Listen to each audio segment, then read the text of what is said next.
საღამოშვიდობის თქვენ უყურებთ ღია სივრცეს, მე ნინო ზაუდაშვილი ვარ. ღვთისამბების გადამღებ ჯგუფს ჭიათურობის მეორე დღეს ქალაქი საზეიმოდ მორთული დახვდა. ერთის ნაცვლად თითქოს ორი ქალაქი პარალელური რეალობებით.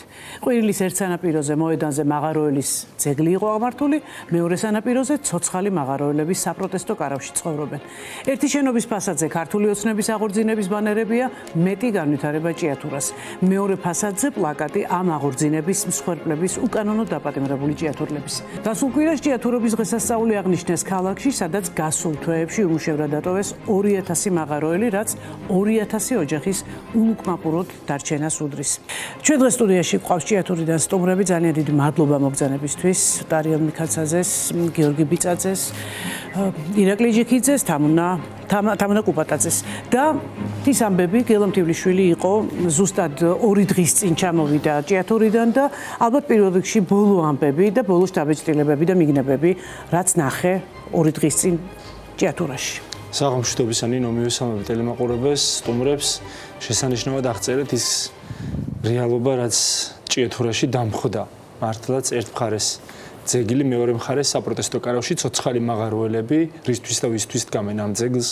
ეგ არის საკითხავი, ისევე როგორც წინა დღეს ჭიათურობა იყო, რომლის ორგანიზებისთვის მუნიციპალიტეტის მერია ადგილობრივი ბიუჯეტიდან 10.000, 100.000-მდე ლარი დახარჯა და სინამდვილეში ჭიათურის მუნიციპალიტეტში 2000-მდე მაღაროელი, ან შეიძლება ცოტა უფრო მეტი, დღემდე უმუშევარია და ადამიანები ლუკმოპურის გარეშე არიან დარჩენილები. ჩვენ იქ ირგვლივ მდებარე მაღაზიებიც კი ვნახეთ, სადაც ნისიების ვრცელი სიები და ფურცლები და რვეულები ვეღარ იტევს უკვე ნისიად წაღებული პურის, იაფასიანი ძეხვის, შაქრის ფხვნილის, სიგარეტის ჩამონათვალს. ყველაზე მძიმე რაც ამ ქალაქში და მუნიციპალიტეტში ახლა ხდება, გარდა იმისა, რომ როგორც თქვენ თქვით 2000-მდე ოჯახი ულუკმოპურად არის დარჩენილი, იმიტომ რომ ერთი მაღაროელის გათავისუფლება ნიშნავს ერთი ოჯახის სოციალური გარანტიების გარეშე დარჩენას, იმიტომ რომ როგორც წესად იქცა სამწუხაროდ ჭიათურაში სხვა შემოსავალი ფაქტობრივად არ არსებობს.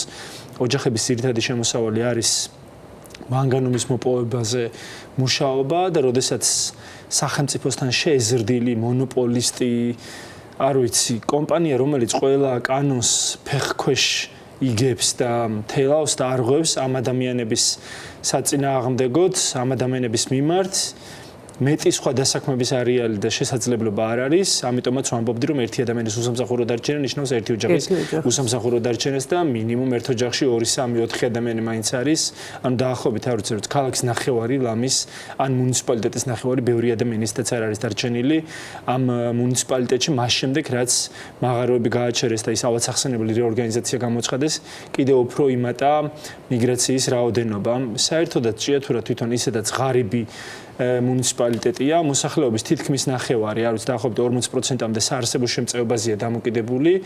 ალბათ 20-25% მუნიციპალურ სამსახურებში მუშაობს, საბიუჯეტო რესურსებზეა ჩამოკიდებული, ამდენივე დაახლოებით და შეიძლება უფრო მეტი ჭიათურ მანგანუმში თუ ჯორჯიან მანგანეში იყო დასაქმებული და ეს ნაწილი დარჩა უმუშევრად. მაგრამ ამ ქალაქის ყველაზე დიდი ტკივილი ამჟამად ამ დაუსაქმებლობასთან და რა ვიცი, სოციალურ სიდუხჭირესთან ერთად არის 4 უკანონო პატიმარი.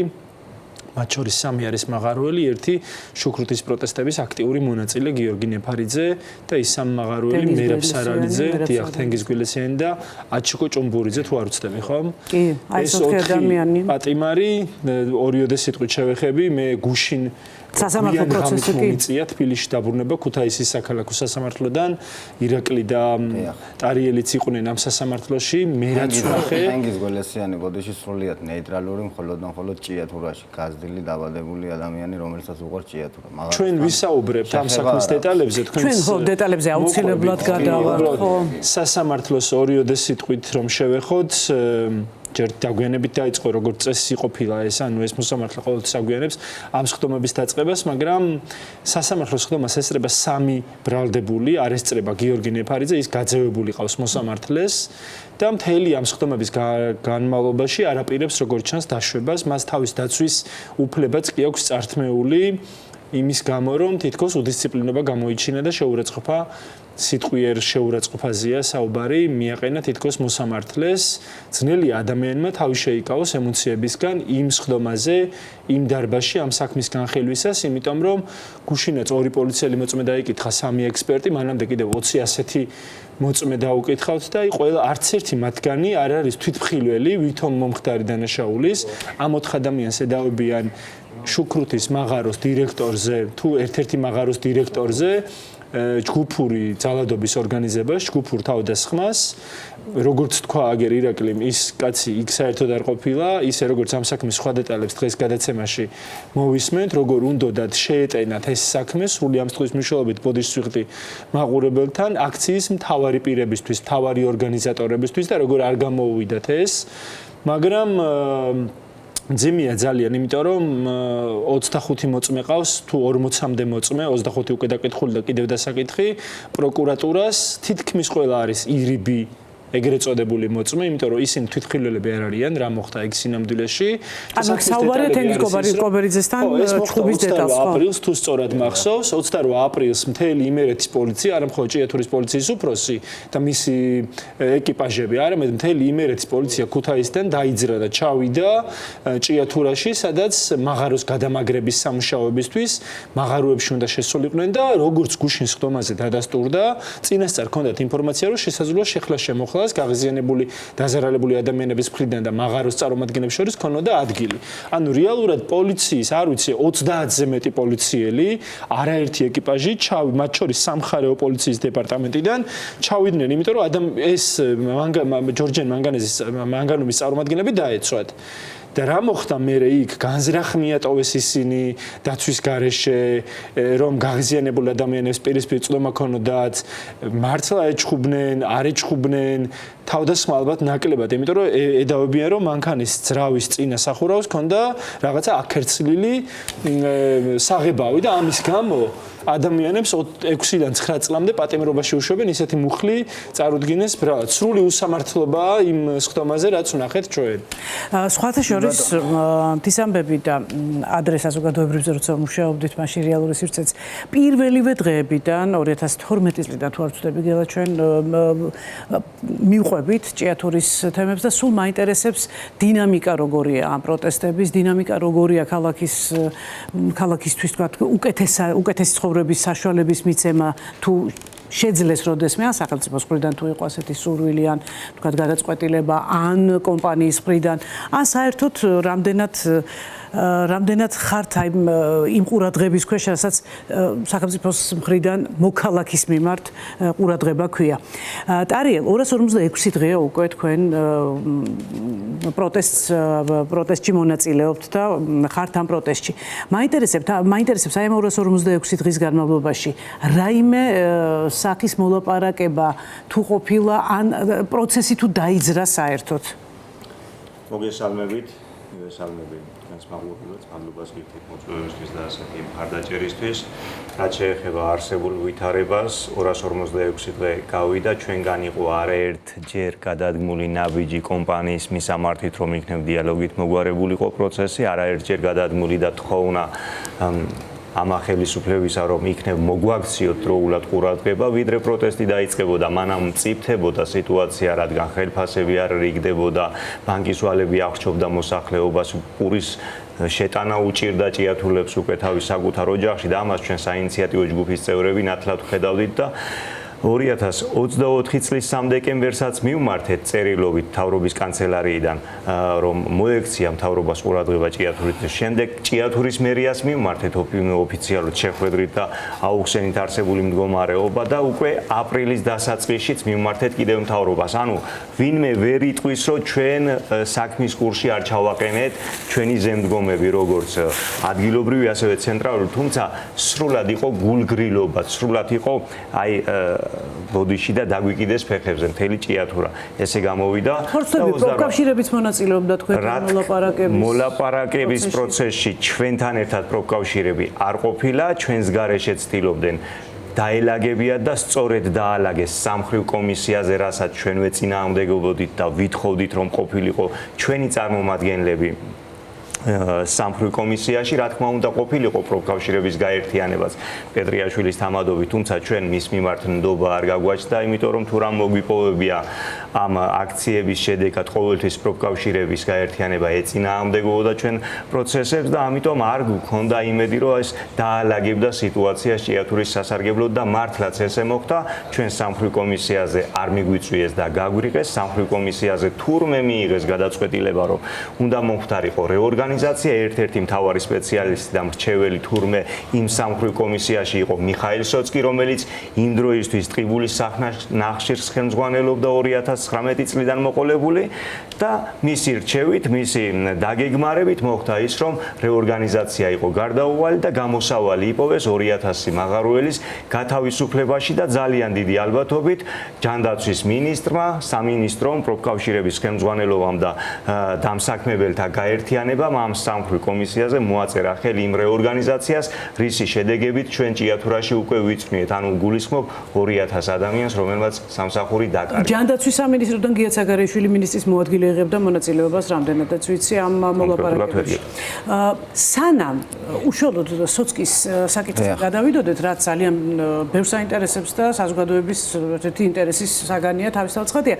გელა გადაიღო ზუსტად ისაც მოყვა გელამ ახლა უფრო კარგად და ნათლად რო დაინახოს ჩვენმა მაყურებელმა. ჩვენ ახლა შევთავაზებთ ქალბატონი მაყვალას პატარა ინტერვიუს. ეს არის ქალბატონი, რომელსაც უკვე წლებია აქვს პატარა მაღაზია ჭიათურის ცენტრში და მის მაგალითზე ჩვენ შეგვიძლია კარგად დავინახოთ თუ რა მდგომარეობაა ქალაქში გამომდინარე იქიდან რაც ხდება მაღაროში. გამარჯობა. ეს გვერდზე მაღაზიები წინაზე რო ვიყავი ჩამოსული ღია იყო.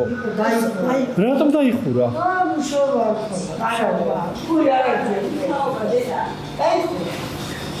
ეს მაღაროელები რომ უმუშევრად დარჩნენ იმის შემდეგ ალბათ, ხო? მოგვარდა ძალიან. თქვენ შეგიმწირდა? ძალიან. როგორ არ შევქეროთ კიბეზე დადგები ისე ვარ. ან დავკეთოთ, ან მიმუშაოთ, ან რა ვიცი. ცვლილება მაინც იმის შემდეგ არის, რაც მაღაროელები უმუშევრად დარჩნენ? კი. საგრძნობლად? ძალიან. ნამდვილად დაეწყო ქალაქს ეტაპავი. ყოველ შემთხვევაში ნახდათ ვიცი რომ 2000 ადამიანი დარჩა უმუშევარი. ეს ხალხი გავიდა ქალაქიდან. ზოგი იხედებს სამუშაოებს, ზოგი იხედებს. კატასტროფული მდგომარეობა, არის ეკონომიკური. მე თუ დამიჯე. პირადად მეც მიჭირს ძალიან. უაღრესად 1700 სიგარს ვიხდი, არაფერი არ შემიძლენია ბანკში ისე. აი ამ უმუშევარი იყო ჩემი შვილი, მიშურებს ხო ჭირდებოდა ჭამასმა და პატრონობა იქ.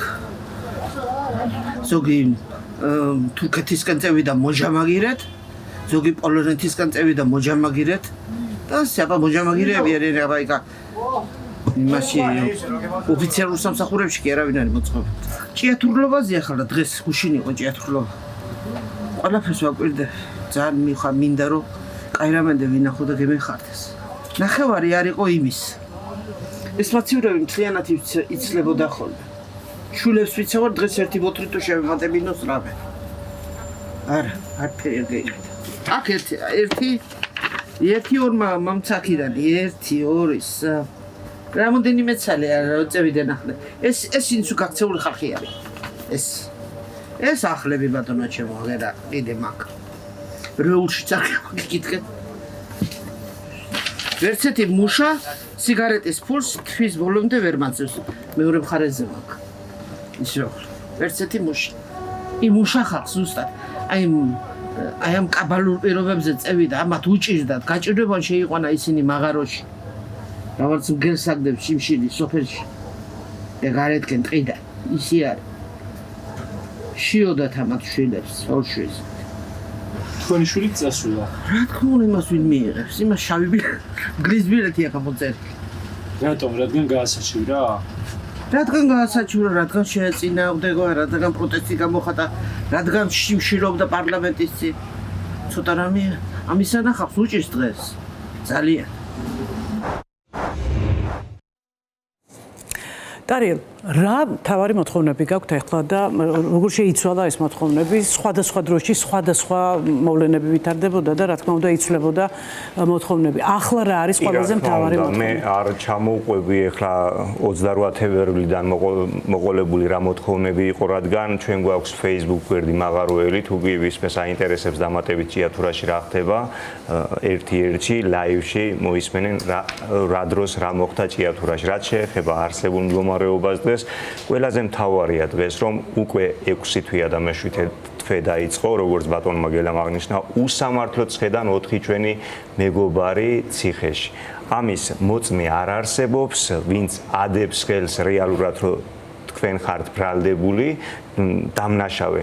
ბრალს წარუდგენენ, მაგრამ დამნაშავეთ ვერ ცნობენ. და ვითხოვთ 4 უდანაშაულო დაპატიმრებული ადამიანის გათავისუფლებას დაუყოვნებლივ. ეს არის ჩვენი პროტესტის ერთ-ერთი მოთხოვნა და არანაკლებ მთავარი მოთხოვნა, რამაც ჭიათურაში ეს მდგომარეობა მოიტანა, ეს არის უკანონოდ ცნობა იმ რეორგანიზაციისა, რის შედეგადაც 2000 ადამიანი დარჩა უმუშევარი და იქ არსებულ 1600 ადამიანს, ვინც ჯერ კიდევ მუშაობს, მათ გაუარესა სამუშაო პირობები სამუშაო ადგილზე, გაუორმაგა შრომა და შეუმცირა ხელფასები. აი ეს არის არსებული რეალობა დღეს ჭიათურაში. რა თქმა უნდა, მოთხოვნები დეტალები კიდევ ბევრია, მაგრამ ეს არის ორი უმნიშვნელოვანესი მოთხოვნა, რაც დანარჩენ ქვეპუნქტებად შეიძლება რომ დაიყოს შემდეგ. და რამდენად არის ეს კონტაქტი მუდმივი? ანუ ამ მოთხოვნებზე რამდენად რეაგირებენ და რამდენად თქვა ხდებით ერთმაგიდასთან და აი გელას დოკუმენტურ არაჩვეულებრივ ვიდეოში Facebook მომხმარებელს ექნება საშუალება რომ ნახოს ეს ყველაფერი, საკმაოდ მძიმე საუბარია სწორედ მიხაილ სოცკისთან. აი ამ ტიპის ურთიერთობა რას იძლევა საბოლოოდ? რამდენად შეიძლება რომ ეს საბოლოო რაღაც შეთანხმებამდე მიდიოდეს აი ამ ტიპის ურთიერთობები? პირველი დავიწყებ იქიდან, რომ 28 თებერვლიდან მანამდეც ყოველთვის იყავით დიალოგის მომხრე, 28 თებერვლიდან განსაკუთრებით ვახსენე კიდევაც, რომ ვითხოვდით შევხედრას საუბარს და დიალოგით მოგვარებას ნებისმიერი პრობლემისა. სოცკის გამოჩენის შემდეგ გქონდა სურვილი, რომ შევხედროდით, თითქოს ისიც ამბობდა შორიდან 900-იქიდან, რომ მე დიალოგზე არ ვარ წინააღმდეგი, თუმცა დიალოგი ვერ დგებოდა. ჩვენ გავხდით იძულებული, რომ მაღაროზე ავსულიყავით და შეგვეზღუდა მუშა პროცესი. ამის შემდეგ ხდებოდა სოცკი იძულებული, რომ მოსულიყო ჩვენამდე. და ამის შემდეგ დგებოდა ის დიალოგი, რომელიც კარგად გახსოვთ ყველას, როგორი ხმამაღალი, რუსული ტონით, აქცენტით, როგორ იყო საუბარი და რახან უკვე ბიჭები დაიჭირეს, რახან უკვე მაღაროები სამხარეო პოლიციის ძალით გაუშვეს, აბსოლუტურად აღარანაირი ინტერესი აღარ გამოიჩინა ჩვენთან საუბრისა და ბოლოსკენ ვიტყვი დაახლოებით 1 თვის წინ ჩვენ წერილობითაც მივმართეთ, დარჩენილი დავალიანება მარტი და აპრილისთვის ხელფასი გვაქვს ასაღები, ვინც ქუჩაში ვდგავართ იმ ხალხს, მივმართეთ წერილობით, არანაირი გამოხმაურება არ მოყვა. ამის შემდეგ გავხდით იძულებული, რომ ავსულიყავით კომპანიის ჭიათურის ფილიალში, ვხედავდით როგორ სეირნობდა ეგრეთ წოდებულ სანატორიუმის შენობაში, რომელიც მუშათა კლასს ჩამოართვეს, პირდაპირ ესე ვიტყვი, წაართვეს, გამოყარეს იქედან მუშათა კლასი, სადაც ისვენებდნენ და ამის შემდეგ მიდიოდნენ სამსახურებში მუშათა კლასი და ისე თავისუფლად სეირნობდა, ჩამოდიოდა სასადილოში, იღებდა საკვებს და ჩვენ გარედან ვიდექით ვუყურებდით და ჩვენ შორის იდგა პოლიცია და ჩვენ შორის იდგა სამსახურის დაცვა. აი ესეთი მდგომარეობა და ესეთი დამოკიდებულება მიხაილ სოცკისა და ჩვენ შორის. ანუ არანაირად არ აინტერესებს ჩვენი მდგომარეობა და ბოლოს, როდესაც მიხვდა, რომ დილიდან მისული ჩვენ არ ვაპირებდით არაზროს წასვლას და სახში რომ დააპირებდა წასვლას, მაშინ მაინც შევხვდებოდით ქუჩაში და დაველაპარაკებოდით. შემდეგ დაგვიბარა, რომ ორ ნიამოდით და გაგესაუბრებით და უბრალოდ ესე გადაწოლილი თავის სავარძელში ბზრიალებს და ესეთნაირად გვესაუბრება აგდებული ტონით, ხმამაღალი ტონით, რომ თქვენ გეკუთვნით ის 2 თვის ხელფასი, რასთვისაც მოხვედით, მაგრამ მე თქვენ ამას არ მოგცემთ, რადგან მე თქვენ ეს რომ მოგცეთ, მე თქვენ ამით წახვალთ სასამართლოში და გვიჩივლებთ. აი ეს იყო მისი დამოკიდებულება ჩვენს მიმართ დასაქმებულების. ანუ არანაირად ეს არ აჩვენებს იმას, რომ მას სურვილი აქვს, რომ ეს პრობლემა გადაიჭრას. როგორ მოხდა, როცა ნაწილი თანამშრომლების დათანხმდნენ რეზოლუციაზე ხელის მოწერას და აღმოჩნდნენ დასაქმებულები, ან ნაწილი ვერ დასაქმდა, ვერ დაბრუნდა სამსახურში და დაკარგა ის დავალიანების აღების შანსიც, რაც მათ თავიდან შეპირებად ჰქონდათ მიღებული. მივესალმებით თქვენს მაყურებელს, მოგესალმებით თქვენ, მადლობა სტუმრობისთვის. ჩვენ ვართ ჭიათურიდან ჩამოსული მაღაროელები, მშრომელები, შუქრუთის მოსახლეობა, ზოგადად ჭიათურაში არის ძალიან დიდი პრობლემები, როგორც ეკოლოგიის მხრივ, ასევე მშრომელებთან. რა კითხვაც დამისვით, აი მინდა დავიწყო, როდესაც სოცკი უბრალოდ ვიცოდით სახელით, რომ ვიღაც სოცკი შემოვიდა, მაგრამ სანამ სოცკი ვიზუალურად გამოჩნდა პიროვნება ჭიათურელია, წარმოშობით სალიეთია სოფელი პაატა მოდებაძე, რომელიც არის მარჯვენა ხელი სოცკის. მოვიდა და აი ზუსტად მან გაგვაცნო სოცკი. აი სოცკი არის პიროვნება, რომელიც მოღვაწეობს ტყიბულში, მან მთელი ტყიბული თავის ქალაქიანად ზუსტად სიტყვებს ვიძახი და იმიტომ ვიძახი, რომ ამის აუდიო და ვიდეო მასალა არსებობს გადაღებული ისევ და ისევ განმეორდები. ყველა შეუძლია Facebook გვერდზე მაღაროელი გამოიწეროს და თვითონ ანუ არის ჩანაწერები დადებულია და შეუძლია პაატა მოდებაძის მოსვლას და გამოჩენას, რასაც მე ვიძახი, მაყურებელი გაეცნოს. მოვიდა გვეუბნება ესეთ რაღაცას, სოცკი არის ესეთი პიროვნება, რომელმაც მთლიანი ქალაქი, ანუ ტყიბულზე იყო საუბარი, მან შეისყიდა არა მარტო იქ შახტა არის, მთლიანად ქალაქი თავისი მოსახლეობით. ის ხალხი, ანუ ჩვენი რეჟიმით, ჩვენი იქ გადარებული რეპრესიებით, ხალხის და ქალაქის არის ჩვენი. იგივე თუ გინდათ თქვენ რომ გქონდეთ სამუშაო ადგილი და ანუ დასაქმებულები იყოთ, თქვენ უნდა იყოთ ჩვენი მონები. ზუსტად სიტყვით აქვს განმეორებული არაერთი ჭიათურელი და ის კადრებიც ზუსტად აღარ მახსოვს აი ეს სიტყვა, რომელსაც მე ვიძახი, აი ეს მონა ისმის თუ არა. ზუსტად სოცკი იყო ის ადამიანი, რომელმაც თენგოგველესიანს ხელი დაუქნია და შეპირდა შენ დაგიჭერ იმის გამო, რომ თენგიზგველესიანმა უთხრა აი რატო აღმოჩნდა პროფკავშირების მიერ გაცემული ერთჯერადი იყო დახმარების სახით რაღაც ტალონები, რატო აღმოჩნდა შენს მაღაზიაში. ამ პატივისცემულ პაატას და სოცკის აქვთ ჭიათურაში ახლა რომელიც დაკეტეს რამოდენიმე დღეა, აქვთ მაღაზია.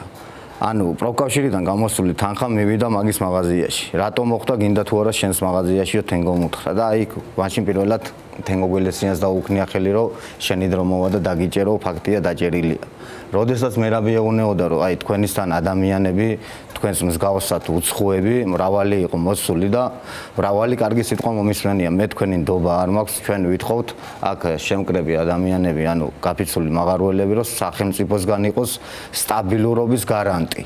როდესაც მე რა ვიამ წინააღმდეგობაში წავიდა და ჩვენ არ შევალთ ეგრე ჰაერზე ნათქვამ სიტყვაზე მაღაროში, აი ზუსტად მაშინ დაუქნია მერაბ სარალიძეს ხელი, რომ შენ ძალიან ბევრს ლაპარაკო და მე შენ დაგიჭერ. რაც შეეხება მესამე დაკავებულს აჩიკო ჯუმბურიძეს. აჩიკოს ზოგადად ხმის ტემბრი აქვს ესეთი, რომ ხმამაღლა საუბრობს იმ ჩვენს Facebook გვერდზე გამოჩნდება მრავალ ვიდეოში, რომ ზოგადად ადამიანს აქვს მაღალი ტემბრი და აჩიკოს ეუბნებოდა ზუსტად თქვენ ჩვენთვის არ წარმოადგენთ არაფერს. ჩვენი არჩეულია ეს ადამიანი ოცნების ამორჩეველი იყო და პირდაპირ უთხრა, რომ გვინდა მოვიდეს ჩვენამდე მთავრობის წარმომადგენელი, პრემიერი ან მისი ნდობით აღჭურვილი პირი, არ გენდობი მე შენ. და აი ზუსტად ეს სიტყვები უთხრა, შენ ძალიან ბევრს ყვირი ხარ და შენი დროც მოვა, მე შენ დაგიჭერ. ფაქტია დაიჭირა.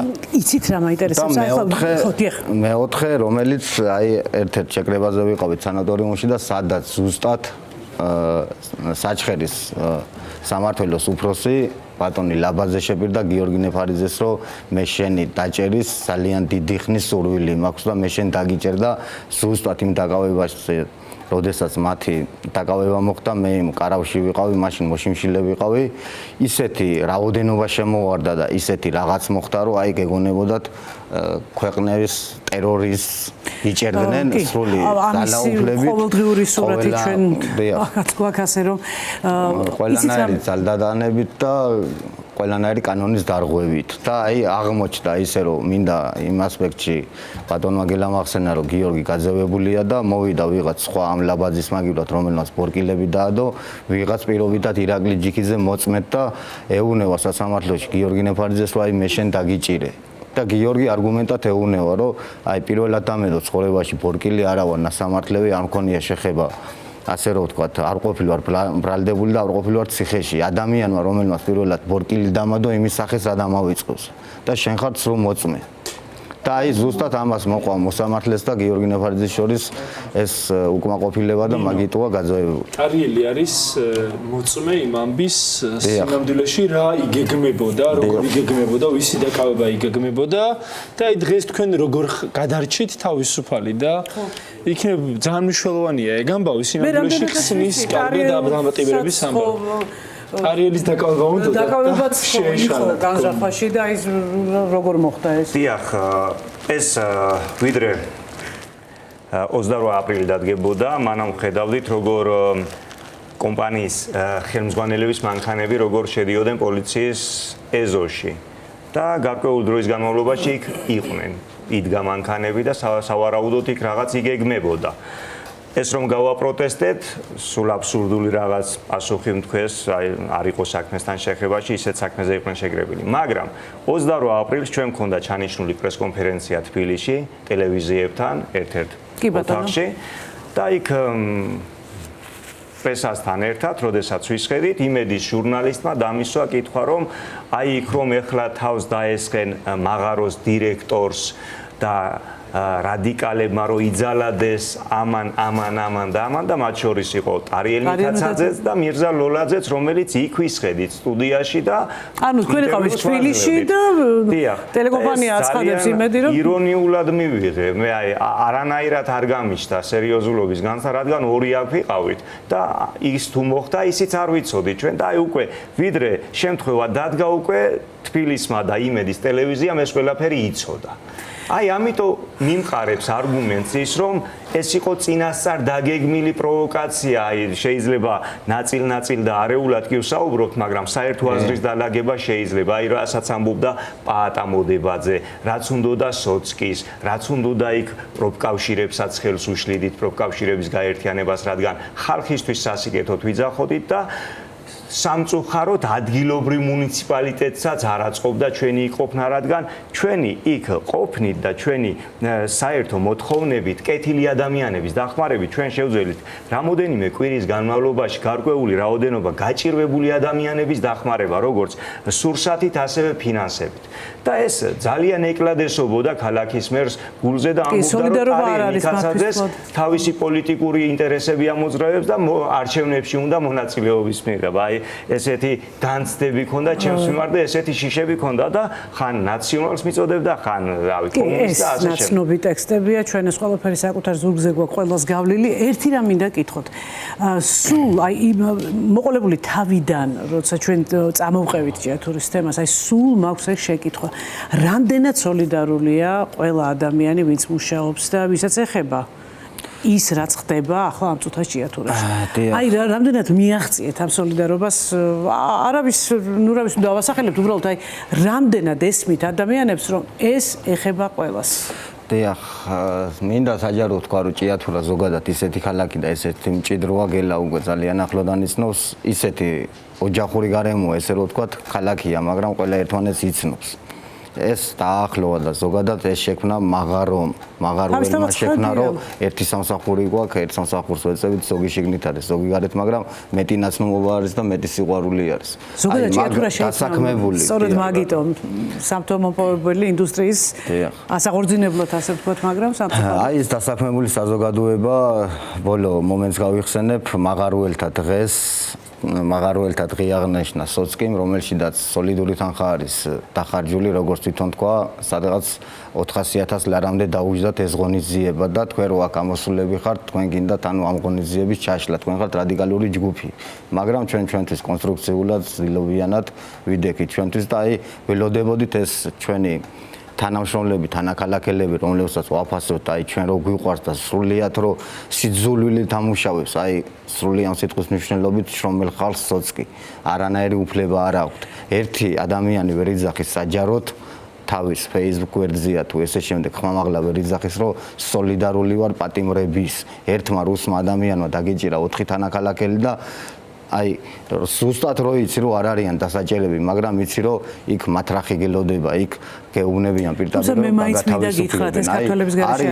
არიან კეთილი ადამიანები, არიან შეგნებული ადამიანები პირადად ვერა, მაგრამ პირად საუბრებში მოდიან, ინტერესდებიან ძალიან ნაკლები სიხშირით, მაგრამ მოდიან და ბოლოს შემთხვევას გავიხსენებ ბიჭებმაც რაღაც თანხა იმის გამო რომ ბიჭებისთვის პატივი ეცათ ერთ-ერთმა მაღარომ პატივიცა და მიაქციეს ყურადღება პატიმრებს, მაგრამ საჯარო ისე იმ კარვის გარშემო მაღალი გაბარიტების საჯაროობის და ხმამაღლა საუბრის ხილვადები რომ არ ყოფილიყვნენ ბოდიშსვიხთის საპროტესტო კარავი და მაღაროელების პროტესტი ხილვადი რომ არ ყოფილიყო ორივე მხრიდან ხო ერთ მხარეს მდინარე ეკურის ყვირილა ის შავი გაშავებული მდინარე იქიდან არ ჩანს და მეორე მხრიდან როგორც ცენტრალური გზის ასევე ეს მეორადი გზის მხრიდან მაღალი გაბარიტები სახანძრო მანქანები ჩააყენეს ხო როგორც მე ვიცი რომ კარავი და ამათი პროტესტი დაეფარა როგორც მოგეხსენება ჭიათურა საჩხერე ახლოსია და ერთ-ერთი სამთო ბაზა არის ჯარის საჩხერეში და აი ვერ წარმოვიდგენთ ის ვაჟკაცები მართლა მეომრები რომლებიც ჩვენი სახელმწიფოს თლიანობისთვის 24 შვიდზე იმსახურებიან საქართველოს აი ვერ წარმოვიდგენთ ჩვენ რომ საჩხერიდან როცა გამოვიდა ის ჯარისკაცი ის ვაჟკაცი რომელიც იმ დროს იმ ძიმე ტექნიკასთან და მანქანასთან იჯდა აი ზუსტად მისი სურვილი იყო რომ აი იმ მდგომარეობაში მყოფ კარავს რომელიც დღესდღეობით გადასახურია და მისახედია აი ის ინფრასტრუქტურა დაემალა აი მაგის სურვილი ჩამოვიდა ის ვაჟკაცი ადამიანი ეს იყო წინასწარ დაგეგმილი დაახდნენ და დააყენეს მძიმე ტექნიკა და ისეთი საშუალებები რომლებიც გადაფარავდა ჩვენს კარავს ესე იგი პირდაპირ ეუბნებიან კომპანიაში და სამსახურებში თუ თქვენ გამოჩნდებით იმ ბიჭებთან აქციაზე თუ დაგინახავთ პრობლემები შეგექმნებათ სამსახურში თუ თქვენ გაწევრიანდებით დამოუკიდებელ პროკავშირებში ვეღარ მიიღებთ ხელფასს რომელიც გეკუთვნით თუ თქვენ პატიმრებისთვის გამოხატავთ სოლიდარობას აუცილებლად იქნებით შევიწროებული კომპანიისგან. ეს არის უკვე ღია და ხალხი, იმ ხალხმა ხო ისედაც არჩევანი გააკეთა ბანკებსა და თავის ოჯახს შორის, ბანკებსა და ოჯახიდან თუ ქუჩა. აი, რა თქმა უნდა, ისეთი საზოგადოება, რომელიც ვერ აბიჯებს იმ შიშს და სტრესს და რომ გაივლიან ჩვენს წინ აი უნდათ რომ რაღაცნაირად თავი აგვარიდონ მოაფარონ სახე რომ აი იციან რომ დამნაშავედ გზნობენ თავს იციან რომ იქ არ არის ის სწორი რასაც აკეთებს მაგრამ ოჯახისთვის და ბანკისთვის აკეთებს ამას და ეს ულტიმატუმი შეუქმნა კომპანიამ და სოცკის რეჟიმმა რა თქმა უნდა ზემოდან არ ვიცი გელა რამდენად ამეთანხმები აი ხა ჩვენ ვილაპარაკეთ სოცკიზე თქვენი მოსაზრებებით თქვით და თქვენი გამოცდილებაც მასთან ურთიერთობის მაგრამ მაინც ვფიქრობ რომ ამ შემთხვევაში სახელმწიფო თქვათ მოქმედება სახელმწიფოს ინტერესი საზოგადოების სოცკი კი არის რუსი მმართველი და ჭიათურაში სხვა შორის მე როცა ვიყავი ბოლოს ჩასული რეპორტაჟის მოსამზადებლად მეფის ნაცვლად მოიხსენიებდნენ სოცკი სინამდვილეში არაფერი არ არის რომ არ იყოს იქ მთელი სახელმწიფო ჩართული თუ შეიძლება მინდა რომ როგორც მაღაროელების პროტესტს, ასევე ახლა ჩემს გვერდით რომ შეხედან გიორგი და თამუნა, ისე შუქრუთის პროტესტს, რომელიც მაღაროელების ბოლო უწყვეტ გამოსვლებამდე კიდევ უფრო ადრე დაიწყო და ბევრი წლის ისტორია აქვს. აი, ამ ჭიათურაში უფლებებისთვის, საკუთარი სახლების შენარჩუნებისთვის, განადგურებისგან დასაცავად, ასევე ღირსეული კომპენსაციებისთვის ბრძოლას აქვს თავისი ქრონოლოგია და არა მხოლოდ ამ ბრძოლას აქვს ქრონოლოგია, არამედ მათ შორის დევნასაც აქვს ქრონოლოგია, როგორ დევნის საოცარ ფორმებს. დღეს ნახეთ თქვენ გადაცემამდეც გავიარეთ ჩვენ რამდენიმე ფურცელზე ვერ დაეტია ძალიან მოკლედ აღწერილი ბოლო 2 წლის მხოლოდ პროტესტისა და დევნის ქრონოლოგია და შუქრუთთან მიმართებაში მინდა რა ძალიან მცირედ ვიდრე თვითონ ისაუბრებენ რამდენიმე კომპონენტ შევეხო. ანუ მათი პროტესტი, ბოლო პროტესტი, თორე პროტესტი ჰქონდათ 2020, 2021, 22 უწყვეტად თითქმის სულ პროტესტი, იმიტომ რომ ეს მაღარო სულ თხრიან, სულ ანგრევს, მათი სახლები სულ ზიანდება და სულ იმ საფრთხის ქვეშ პერიოდში არიან, რაც დაემართა, რა უბედურებას დაემართა და დაატყდა თავს სოფელ ითქვის, ხო, რომელიც შუქრუთის მოპირდაპირე მხარეს მდებარეობს, როცა მთელი უბანი მაღაროს თავზე ჩავარდა, ჩაინგრა ეს სახლები, დამარხა მიწამ და რავი, ათობით სახლი დაზიანდა და ადამიანებს მისცეს ეკომიგრანტის სტატუსი და 35,000 ლარზე გადაატარეს და სამადლოდ ჯორჯიან მანგანეზმა ვითომ დაუმატა, ვითომ მაღალი სოციალური პასუხისმგებლობიდან გამომდინარე 20,000 და რაღაც ცოტაოდენი თანხა და სინამდვილეში, ანუ ეკომიგრანტები კი არ არიან ესენი და ჯორჯიან მანგანეზი ვითომ მაღალი სოციალური პასუხისმგებლობის მქონე კომპანია კი არ არის და ასე კი არ უნდა ამატებდეს თანხას ჯორჯიან მანგანეზი დაზარალებულ ადამიანებს უნდა უხდიდეს საბაზრო ღირებულებით ღირსეულ კომპენსაციას, რასაც ეს ადამიანები ითხოვენ და ორი დეტალი მინდა მოვიყვანო შუქრუთის პროტესტის კვალობაზე როგორ დევნიან და ავიწროებენ ამ ადამიანებს. აი მაგალითად 2024 წლის 21 მაისს ჯორჯიან მანგანეზის ექსკლუზიურმა კონტრაქტორმა შეპესე მაღაროელმა 14 პირის წინააღმდეგ საჩხერის სასამართლოში შეიტანა სარჩელი და ითხოვდა რომ შუქრუთელებს მაღაროსთან პროტესტის გამოხატვა შუქრუთელებისთვის სასამართლოს აეკრძალა მაღაროსთან პროტესტის გამოხატვა. ჯერ მნიშვნელოვანია რომ 14-დან 2 მკვდარი აღმოჩნდა საერთოდ, მაგრამ მეორე მნიშვნელოვანი ამბავია რომ ამასთან ერთად რომ ადამიანებს, რომლებიც უსახკაროდ რჩებიან მიწის გარეშე, ეზოს გარეშე, საკარმი დამონაკვეთის გარეშე და გარდა ამისა, ვიდრე იმ სახლებში ცხოვრობენ, სულ საფრთხის ქვეშ არიან, როდის ჩავარდებათ, როდის მოკვდებიან, არიციან, ძალიან წუხარ ხა ამას რომ ამბობ, მაგრამ ეგრეა, ანუ რა ვიცი, ითხვიში ხო შემთხვევით გადარჩნენ, რამდენიმე დღით ადრე გამოვიდნენ, რო ნახეს რომ სახლები მოიღუნა და რაღაცა დეფორმირება განიცადა. და ამ პროტესტის აკრძალვის გარდა ნახეთ სიტყვით მინდა წავიკითხო, რა სიტყვით, ანუ კომპანია ინდონეზია გათავხედებული და სახელმწიფო ინდონეზია მასთან შეზრდილი და ისე ლობირებს და ისე ერთად მოქმედებენ, კი არ ლობირებს, რატომაც მოქმედებენ, ახსნა, გონი მაყურებელს არ ჭირდება ვისი ინტერესებიც არის სინამდვილეში იქ. და სამი მოთხოვნა გარდა ამ პროტესტის აკრძალვის. შუქრუთელებს კომპანიისთვის ხელი არც მაშინ უნდა შეეშალათ, თუ ის კომპანია მათი სახლების ქვეშ მანგანუმის მოპოვებას გააგრძელებდა. აქციის მონაწილეებს პირველივე მოთხოვნისთანავე 4 წლით უნდა ჩამორთმეოდათ კერძო საკუთრებაში არსებული სახლები, ანუ გაუგონარი ამბავია, მიწის ნაკვეთები, ეზოები და მანგანუმის მოსაპოვებლად კომპანიას გადასცემოდა და მესამე და მთავარი მოთხოვნა.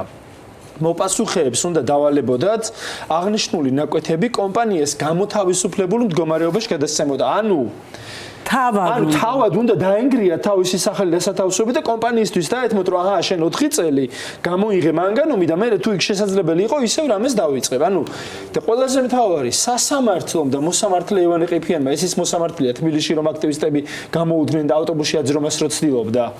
სასამართლომ 4-ვე მოთხოვნა დააკმაყოფილა, პროტესტიც აუკრძალა, პროტესტის გამოხატვა და დანარჩენია 3 მოთხოვნა და მეტიც ეს კონსტიტუციის დარღვევაა პროტესტის. რა თქმა უნდა, მეტიც ყველა ადამიანი საცხო დღემდე თქვენიც ამ გიორგისიც და კიდევ სხვა ვინც აქციაში მონაწილეობდნენ, ყველა ამ ადამიანის სახლი არის დაყადაღებული და ეზო და საკუთრება და უარესი მერე კი, მეორე სარჩელი შეიტანა რამდენიმე დღეში დაზუსტებული.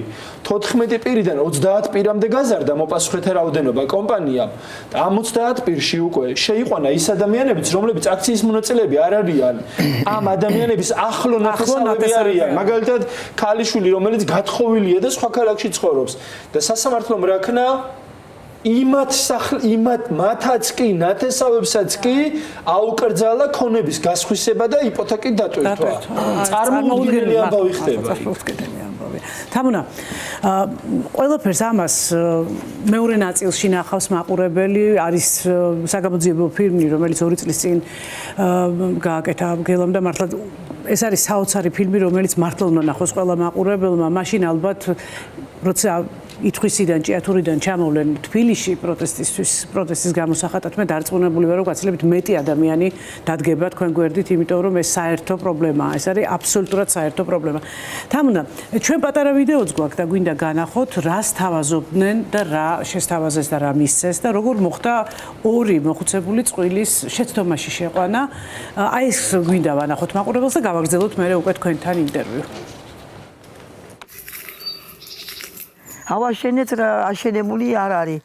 შიგნით იფტი გვაქვს გამოკრული და გარედან შეშტია რკინის კონსტრუქცია შევკარით და მიწას ვინ მოგწევს ვინ ამდენ მიწას ვინ მოგწევს ჩვენ 6000 7000 გვაქვს მიწის ნაკვეთი ხო და ამ ხელა მიწებში ამ ნარგავებში ამ ხელა სახში გადაგვიხადეთ 45000 კაპიკები ამით სად უნდა წავსულიყავით მაგალითად რამდენს ეყოფოდა ის იმით ეს გავაკეთე ანუ რაც კომპენსაციად მოგცეს, იმით სახს ვერ ააშენე. რა 45000 ლარი. სახს კი რა სამოსახლოს შორეთი დინი. აი ბოსერს ხო შეხედეთ ზაბერა. გავყიდი ახლა მე 4 სული საქონელი მყავდა და გავყიდე. მე ბოსრის აშენება აღარ შემეძლო. რა ვიცი, დაგვითანხმეს ასე მოტყუებით. და დაშანტაჟებით და რა ვიცი. როგორც უნდა და ჩვენ ამ მსხალში გადაგვიხადეთ 17 ლარი. მაგ მსხლის ძირში. ახლა ემეზოში უკვე ვეღარ შეხვალ ეკანა. ემეზოში ვეღარ შეხვალ. მე რაღაც კაპიკები მიწეს 25000. საცოდავს და გადაწევი და რაღაცა ვიღაცა მიცა და პატარა ქოხი ეშენა და ცხოვრობს იქ. ეს თქვენი მეზობლის ბიჭი რომ არის დაკავებული? რისთვის დააკავეს უსამართლო ქვეყანა რო გვაქვს, მისთვის დააკავეს იბრძოდა სამართლიანობისთვის, იბრძოდა სოფლისთვის, იბრძოდა თავის ქალაქისთვის და მე მგონი ყველას დაგვიჭერენ თუ ხმას გევიღებთ. თამუნამ თქვენთან მინდა ახლა კითხვით გადმოვიდე, ახლა ქალბატონმა თქვა რომ 45000 ლარი შესთავაზეს მას კომპენსაცია, რომელზეც ხელი მოაწერა, იმიტომ რომ ასაკოვანი ადამიანია შეიძლება ვერ განსაზღვრა რომ ეს 45000 შეიძლება ასე ჟღერდეს, მაგრამ რეალურად ვერანაირ საჭიროებას ვერ დაუკმაყოფილებდა. პლუს იყო ლაპარაკი მსხლის ხე, რომელიც ღირს 17 ლარი. ჩვენც გვქონდა ადრესეთ სიუჟეტი, სადაც ხის ნერგები იყო შეფასებული ნერგის ფასად. არადა ეს ხო არ არის ზუსტად ის ფასი, რასაც შემდეგ ეს ხე იძლევა, მაგალითად მსხალი რომელიც 17 ლარი ნერგის ფასი როცა ღირს, ეს მისი რეალური შეფასება, აი სრულიად უწყინარ მსხალზე ვლაპარაკობ. აღარ არის ლაპარაკი იმაზე, დანარჩენი კომპენსაცია რამდენად არარელევანტურია.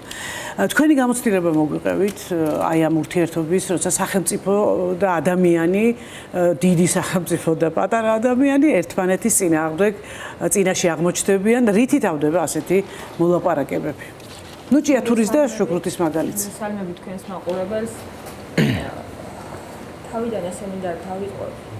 ტრად სოწკის მუდავაბრალებთ ყველაფერს. კი, მეც გეთანხმებით მაგაში. სოწკი შეიცვალა ერთი ინვესტორი, შეცვალა მეორე ინვესტორმა, მაგრამ იქ ვინც იყო აი შიდა სამზარეულოში, ისევ ის ხალხია. არავინ არ შეცვლილა, დაცვაც არ შეცვლილა. აქ ყველაფერს განაგებს სუსი ძირითადად. ჩვენი გამოცდილება, როგორ გითხრათ, სულ ბრძოლებში ვართ. სულ ამ კომპანიას ვებრძვით 2019 წლიდან 2021, 24-ში დავიწყეთ 13 თებერვალს და გრძელდება ეხლაც ეს პროტესტი. დაყადაღებულები ვართ, ყველა ჩვენი ქონება დაყადაღებულია, ბანკში მხოლოდ შეგვაქვს თანხა თუ რა გამოტანა რო გვინდოდეს, აი არ გვახედებს არავინ.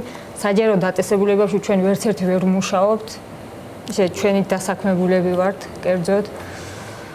თამუნო ეს დაყადაღება ხო აბსოლუტურად არასამართლებრივად მოხდა. რა სამართლებრივად, რა თქმა უნდა. მაგრამ ამას ჩვენ ვერ ვამტკიცებთ.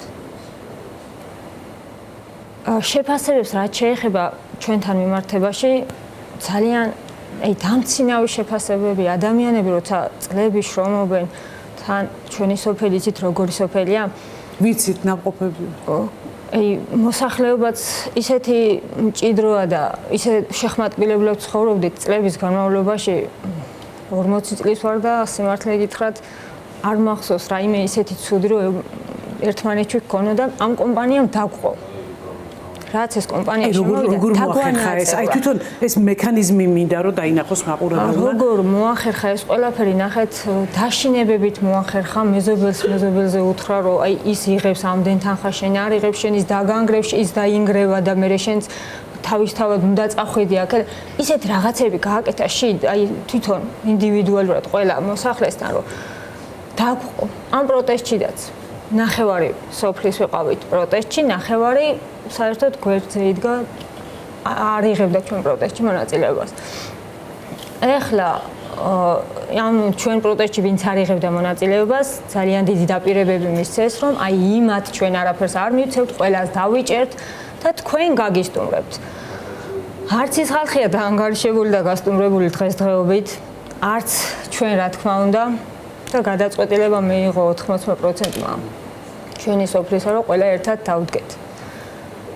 ერთი კვირის წინ მქონდა შეხვედრა ბატონ მიხეილ სოცკისთან და ეხლა სამხარაულს ველოდებით, რამდენად სიმართლეა, რამდენად მოიყვანებენ, ან ეს დათვლა რამდენად რეალური იქნება, მაგას ყველაფერს რა თქმა უნდა გავასაჯაროებთ ჩვენ. ნახეთ, სამხრივი კომისია იქნება როგორც ამ ბიჭების შემთხვევაში. ანუ ეს გამოცდილი ესეთი სტრუქტურა, კავშირი, სახელმწიფო და კომპანია. ჩვენი პრობლემები იქ ვინ უნდა მიიტანოს? პროფკავშირი რა შუაში ჩვენ პრობლემებთან, ჩვენ ქონება გვენგრევა, სახკარი გვენგრევა.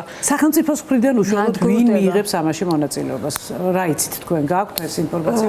ზუსტად ის არ ვიცით ვინ მიიღებს მონაწილეობას, უბრალოდ დაგვკვირდნენ რომ სახელმწიფოს მხრიდან იქნება ერთი მხარე სახელმწიფო, მეორე პროფკავშირი და ჩვენ კომპანია და ჩვენ არაფერი. ანუ ამ ყველაფერს ვინ მიიტანს ჩვენ პრობლემებს იმ ხალხამდე, ან ვერ წარმოგვიდგენია. მაგრამ მაინც ველოდებით. რაც შეეხება დაანგარიშებას, ქალბატონმა მაყვალა როგორც ახსენა, 5 ლარად არის ყემალი შეფასებული ზოგთან, 3 ლარად არის აი რაღაცა ისეთი ნერგები, ქლიავი, ესეთი ვაზია შეფასებული 20 ლარად, ან 15 ლარად თუ უფრო დაბალ შენია და დაბალი ასაკის არის. ანუ ეს ყველაფერი არის ეხლა რომ ბაზარზე გავიდეთ ჩვენ და ვიყიდოთ ნერგი. თავისთავად ფასში დაანგარიშებული, აქ ყველაფერი თავის იმაზე აქვს მორგებული, როგორც თვითონ აწყობთ, როგორც კომპანია ბრძანებს, ისე იქნება ეს ყველაფერი. ხალხმა მიიღო ისეთი დაანგარიშებები, რომ რომ თქვა, კიდეც მერიდება 5,000, 7,000, 15,000, 100,000, იმდენად არარეალურია იმ ქონებები, რაც იმათ გააჩნიათ ეს შეფასებები. რა ვიცი, რომ წარმოუდგენელია, ჩემთვის კი არა, იმათთვისაც წარმოუდგენელია. არის რაიმე თქვა თქვენგან შეთავაზებული პირობები თუ არსებობს? ჩვენთან შეთავაზებული პირობებია, რომ სამხარაულის მოყვანა გვინდოდა ექსპერტების კომისია თვითონ ვიქნებოდით ჩვენც ამ კომისიაში ჩართული და გვინდოდა აი სრული დაანგარიშება, მაგათ 3 დაანგარიშების მეთოდი აქვს და ის დაანგარიშება გვინდოდა, რაც ჩვენ ზიანს დაიანგარიშებდა და არა სადღაც ბზარს და რაღაც გამხმარ ნერგს. ჩვენი მიწები უნაყოფოა, მაგრამ ნერგი ისევ ცოცხალია და ფოთოლი აქვს ზედ. და სამხარაული გვეუბნება ჩვენ, რომ ეს ნერგი სულ გამხმარი უნდა იყოს. ანუ აღარ უნდა ვარსებობდეთ, რომ დაგვიანგარიშოს. ხო, მაგრამ ეს ხო მარტო მიწა და სახლი. 2021 წელს მოვიყვანეთ სამხარაული ჩვენ, ყავდა მოყვანილი, თვითონ კომპანიასთან, კომპანია იყო დამკვეთი, მოგვიყვანეს სამხარაული, მაგრამ დღეს 2025 წელია და რა დაგვიანგარიშა არ ვიცით და სამხარაული რომ მოვიდა იცით რა ჩვენ მქონდა გამოცდილებები გვინახია როგორ იანგარიშებენ ექსპერტები ამ ქონებას და აქ ხომ შემოვიდა შემოხედა ესე შემოიარა და გამოვიდა იმას არც ნერგი დაუთვლია ჩვენთან რაც მიწის ფართი უკითხავს არც სახლს რაღაცა შეხედა შემოხედა და რაღაც ისეთი არგუმენტები მოგვიტანა რომ სანი აღურე არ აქვსო ერთ ოჯახს უთხრა მეორეს უთხრა სახლის პროექტი მომიტანეთო სახს ისე ვინ ააშენებინებდა და ეხლა პროექტი რო არ კონდეს ხომ ასეთი რაღაცებით და დღესაც არავინ არ ვიცით იმ სამხარაულმა რა დაანგარიშება დადო თითოეულ ჩვენთაგანზე ანუ მაგალითად ლაპარაკობთ თქვენი სამოსახლო სადაც არის იმის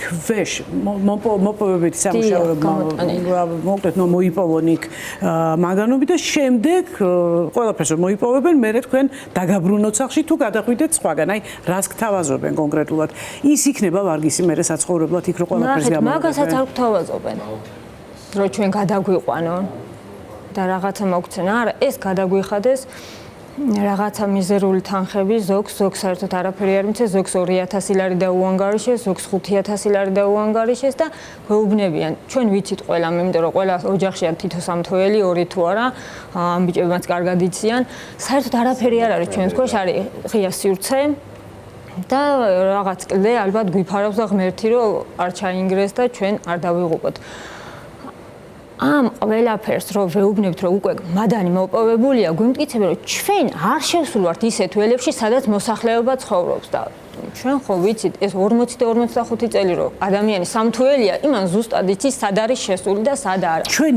ითხვიში ერთად გვაქვს ნანახი სახლების ქვეშ სწორედ წარმოებული სამუშაოების შემდეგ როგორ ჩამოწვა სახლები. ჩვენ ეს ნანახი გვაქვს, ჩვენ ეს გადაღებული გვაქვს ხალხო. ასეთი და ამას ჩამოწოლილი 2013 წლიდან ყოველ წელიწადს ერთი გასვლითი ღონისძიება როგორც წესი ჰქონდა ჭიათურაში და შუქრუთშიც 2024 წელს პროტესტი რამგანაა ახლა. მთელი სოფლის შუაგულში დაახლოებით 2 ნაპრალია, ძალიან ნაპრალია გაჩენილი. ალბათ ერთი 10 კილომეტრის სიგანეა, ხო? გადადის ითხვისის მხარეს, მოპირდაპირ მხარეს ვარ ჩვენ და ითხვის. აი ესე გადის. ეს პროცესი ხო არ შეჩერდება. მერე მოდის მეორე ზოლი, უფრო ნაკლებად ბზარით და ალბათ მერე ის მთელ სოფელს აიღებს და აქ ექსპერტებს მოვიყვანთო, მაგრამ ჩვენ ექსპერტები არ გვინახია და სამთუელები, ვინც ჩვენ ყავს და არიან გამოცდილი სამთუელები ძალიან დიდი ხნის ვეჭვებთ, რომ სამთო დარტყმას გამოვიწევს ეს ყველაფერი, რაც ახლა შუქრუთში ხდება. აქ დიდი ჰაერის მასები, იქ ხო გამოვიდნენ ვახტებით, მოიპოვეს მადანი, გამოვიდნენ, ხო დახურეს ეს ვახტები. იქ დიდი ჰაერის მასი რო ჩაინგრეს რა, პატარა მონაკვეთიც რო ჩაინგრეს სოფლიდან, იქ დაგროვილი ჰაერი გავა იმ გვირაბებში მთლიანად და ძალიან დიდ სამთო დარტყმას მიიღებს სოფელი, საიდანაც ალბათ 280 ოჯახი მოყვება კატასტროფის ქვეშ. თქვენი გამოცდილებაც რო გაგვიზიაროთ. თუ აი ამ შეხვედრების დროს რა იყო ის თემები, რაზედაც თქვენ წინააღმდეგობას აწყდებოდით ძირითადად? პირველ რიგში მოგესალმებით ყველას. მოკლედ დავიწყებ იქიდან, რომ მე ვარ სოფელი შუქრუთიდან და ძალიან ბევრი ომი და ისტორია გვაქვს გამოვლილი ამ პერიოდის განმავლობაში რა. ზოგადად შევეხებით ემას სულ დეტალებში ფიზიკურად ვერ შევალ დღეს, იმიტომ რომ ძალიან ბევრი დრო დავჭირდება საამისოდ. მოკლედ, როცა დავიწყეთ აქციები, გადავედით აქტიურ ფაზაში, იქიდან გამომდინარე, რომ აი სახკარი პირდაპირ მნიშვნელობით თავზე გვინგრევა. მივიღეთ სოფლის მაცხოვრებლებმა გადაწყვეტილება, რომ როგორც ჩვენო მეგობარმა უწინტარიელმა ბრძანა ეხა მიხეილ სოცკია და იქამდე პირობითად სხვა სახელით წარმომადგენელი არავინ არ იღებდა ყურადს ჩვენ პრობლემებს და ჩვენამდე არავინ არ მოდიოდა სასაუბროდ რა. ავდექით და მივიღეთ ის გადაწყვეტილება, რაც მივიღეთ გავაკეთეთ მაღაროების პიკეტირება ჩვენი მშობლებით, ჩვენი შვილებით, ბებიებით, ბაბუებით, რა ვიცი, ყველა ვინც შეაწუხა ამ პრობლემამ, ესე ავდექით და მოვიქეცით რა. ამის შემდეგ მოვიდნენ მოკლედ რო ვთქვათ, დაიწყეს რაღაცა მიზერული დაანგარიშებები და ერთ-ერთი სახლი მქონდა მე სადაც ცხოვრობდი სოფლის ცენტრში და ამ სახლში შემომთავაზეს კონკრეტული თანხა 26,000 ლარი. ხო და ამის შემდეგ ეს ჩემი სახლი სულად 100%-ით დაიგრა, შემდეგ გადავცხოვრდი სხვა სახლში და ეხა იგივე პრობლემას ვებრძვი, რასაც პირველ სახლში განვიცადე. ხო, ესაც შეეხება იმას, რომ ჩამოდიოდნენ ჩვენთან პოსტივი ჟურნალისტები ისეთ ფორმაში იყვნენ, რომ მე განცდა მიჩნდებოდა იმით, რომ სადღაც ბოდიში და საროსკიპოში ხო არ ვარ თქო რა. ისეთ ფორმაში მოდიოდნენ ჟურნალისტები, ვის მაგივრად დაინტერესებული ყოფილიყო ჩვენი პრობლემიდან. რა თემაზე მოდიოდნენ, რა კითხვებს ვამდნენ? რა კითხვებს ვამდნენ და ეხლა ზუსტად მათ მივდივარ, აფრიალებდნენ დოკუმენტებს, რომელი დოკუმენტებიც იყო ჩეკები. და არ იყო კონკრეტულად გაშიფრული ხელშეკრულებები, რას მოისაზრებდა ხელშეკრულება. აფრიალებდნენ ჩეკებს, რომ აი ამას ამდენი თანხა აქვს ჩარიცხული, იმას იმდენი თანხა აქვს ჩარიცხული და თქვენ ხართ ყველა მატყუარები, ეგრე გვიწოდებდნენ. არა და რა თანხებზე იყო ლაპარაკი და თუ ერთი შემთხვევა მაინც თუ იყო ისეთი, რომელიც შეიძლებოდა მათ მოეხმოთ თქვენს წინააღმდეგ. ანუ აქ ძირი მნიშვნელოვანი არის ის, რომ რასაც აფიშირებდნენ ისინი, იმის უკან რაც იმალებოდა, რაც იყო იმას მალავდნენ და ეს იყო ეგეთი რაღაცა რა, მოკლედ. იყო ხელშეკრულება დადებული და კონკრეტული თანხები პირობითად, ვისაც ჰქონდა ხო მე თუ სხვა ნებისმიერი ჩვენი შუქრუთის მაცხოვრებელი, ეს იყო წინა ავასის სახით გაცემული თანხები და შემდეგ ხელშეკრულება მოისაზრებდა იმას, რომ ამ ავასის გაცემის შემდეგ მოვიდოდა სამხარაულის ექსპერტიზა და დაიანგარიშებდა ჩვენ სულ და შემდეგ დაამატებდნენ და შემდეგ გადავიხდნენ იმ დარჩენილ თანხას, რაც იყო. ნუ მოკლედ ყველაფერში манипуლირებდნენ რა. კი ბატონო, საიდან შეიძლებოდა ქონოდათ ადამიანებს თქვენთან ჩარიცხული თანხების, თქვა ინფორმაცია ჩარიცხული თანხების შესახებ? შეიძლება ჩავერთო ჯორჯ მანგანეზმა თვითონ გაავრცელა ეს თავისი პროპაგანდისტული მედია საშუალებებით ჯერ კიდევ მაშინ ვიდრე შუქრუთის პროტესტის მონაწილეები თბილისში პარლამენტის წინ გადმოინაცვლებდნენ. ეს გაავრცელა იმით, რომ მე აქ ამოწერილი მაქვს და თუ შეიძლება ეხა ზუსტი რიცხვები რომ არ მახსოვს გამოვიყენებ ჩემს კონსპექტს, მოკლედ ასეთი ამბავი იყო. ნახეთ, სინამდვილეში ჯორჯიან მანგანეს შუქრუთში რამდენიმე ოჯახისთვის მართლაც აქვს გადახდილი თანხა. ოღონდ კონტრაქტის მიხედვით ეს თანხები არის ავანსი. ანუ როდესაც სამხარაულის ექსპერტიზის ბიურო შეაფასებდა ზიანს, შემდგომ რაც გადახდილი ჰქონდათ ავანსის სახით, ან გამოაკლებდნენ, ან დაამატებდნენ. რა თქმა უნდა, კომპანია არ გასცემდა იმ თანხას, რომელიც შეიძლება, ანუ ავანსის სახით არ გასცემდა იმ თანხას, რომელიც შეიძლება მოსალოდნელ ზიანზე მეტი ყოფილიყო, იმიტომ რომ უკან გადაბრუნება, როგორც წესი დაზარალებულ ადამიანს გაუჭირდებოდა. ანუ ჩაურიცხეს იმის ნაწილი, რაც საბოლოოდ შეფასების შედეგად შეიძლება ამ ოჯახებს მიიღოთ. მაგრამ მე მქონდა ამოწერილი დღეს, რომ საქმე არის იმაში, რომ დაახლოებით 30 ოჯახი მონაწილეობდა აქტიურ პროტესტში, რასაც შუქრუთელები თვეების განმავლობაში ახორციელებდნენ. ამ 33 ოჯახიდან, ვინც აქციას მართავდა, 18 ოჯახს მიყენებული ზიანის საკომპენსაციოდ არ ქონდა მიღებული არც ერთი ცეთრი. რამდენიმე ოჯახისთვის მიზერული თანხა იყო ჩარიცხული 6, 5, 7, 4, 8, 9000 ლარი და მხოლოდ 6 ადამიანისთვის იყო გადახდილი შედარებით სოლიდური ანაზღაურება. სწორედ აი ვისთვისაც სოლიდური ანაზღაურება ჰქონდათ გადახდილი, ვერაგულად იქცეოდა კომპანია და ამაში მას ეხმარებოდა პროპაგანდისტული რუსთავი 2, იმედი, პოზიტივი და ასე შემდეგ. იცით რომ რუსთავი 2 გარკვეულწილად კიდევ დაკავშირებულია ჯორჯიან მანგანესთან სხვადასხვა გზით და შემდგომ ავრცელებდნენ ამ გადახდის ქვითრებს. რატომ იცით რომ თითქოს აქციის მონაწილეები კომპანიას აშანტაჟებდნენ და ერთხელ გადახდილი თანხის შემდგომ უკვე მეორედ ითხოვდნენ აქციას, იმიტომ მართალია რომ მეორედ ითხოვდნენ კომპენსაციას. სინამდვილეში მე გითხარით რომ 33 ოჯახიდან მხოლოდ 6 ოჯახს ეხებოდა და მიემართებოდა ესეც და იმ 6 ოჯახთან მიმართებითაც გადახდილი თანხა იყო ავანსი. ამის შემდეგ ამ აქციის მონაწილეებმა, რომელთა პერსონალური ინფორმაციის უკანონო დამუშავება და გავრცელება მოხდა, პერსონალური მონაცემთა დაცვის სამსახურში უჩივლეს კომპანიას და პერსონალურ მონაცემთა დაცვის სამსახურმა ჯორჯიან მანგანესთან დაკავშირებული კომპანიები, რომლებმაც ეს გააკეთეს და ტელევიზიებს მიაწოდეს, ამ ადამიანების პროტესტის აქციის მონაწილეთა დისკრედიტაციისთვის. სხვა მიზანი ამას არ ქონია, ხო? პერსონალურ მონაცემთა დაცვის სამსახურმა კომპანიას ცნოს სამართალდამრღვევად, ანუ კანონდამრღვევად და დაავალა, რომ გავრცელებული ინფორმაცია წაეშალა მისი გვერდიდან და აღარ დაემუშავებინა. რა გააკეთა კომპანიამ? გააგრძელა ამ ინფორმაციის გამოყენება, უკანონო დამუშავებული პერსონალური მონაცემების შემცველი ინფორმაციის გამოყენება. და ჩვენ ხედავთ, რომ როცა ამ ქვითრებს ავრცელებდნენ, მე აქციის მონაწილეების მიმართს ხდებოდა ტროლბოტების მობილიზება, სამთავრობო არხების და სხვა Facebook გვერდების ქვემოთ და ამ ადამიანებს ეძახდნენ გაუმაძღრებს, რადიკალებს. ანუ რატომ არ აქვს ჭიათურის პროტესტის ისეთი სოლიდარობაო, წეგან თქვენი კითხეთ და მთელი სახელმწიფო მანქანა იყო მობილიზებული თვეების და წლების განმავლობაში, რომ ამ ადამიანებს ეს სოლიდარობა ვერ მიიღოთ ვერც ჭიათურაში შეესამჩნევად და მით უმეტეს თბილისში, ხო? ამით აღწევდნენ და არა მხოლოდ ამით, კიდევ ჩვენ დღეს ძალიან ბევრ რამეს ვერ უყვებით, რომ იგივე ის გიორგი ნეფარიძე, რომელიც ახლა დაპატიმრებულია და ადამიანს ხელი არ დაუთყამს და ჯგუფურ ძალადობას ედაობიან. მანამდეც არაერთხელ ყავთ ბრალდებული, ერთხელ პოზიტივი ჟურნალისტისთვის უკანონოდ ხელი შეშლის გამო ვითომ ჟურნალისტურ საქმიანობაში და 26 სხდომა ჩაუტარეს მას სასამართლოში და გამართდა.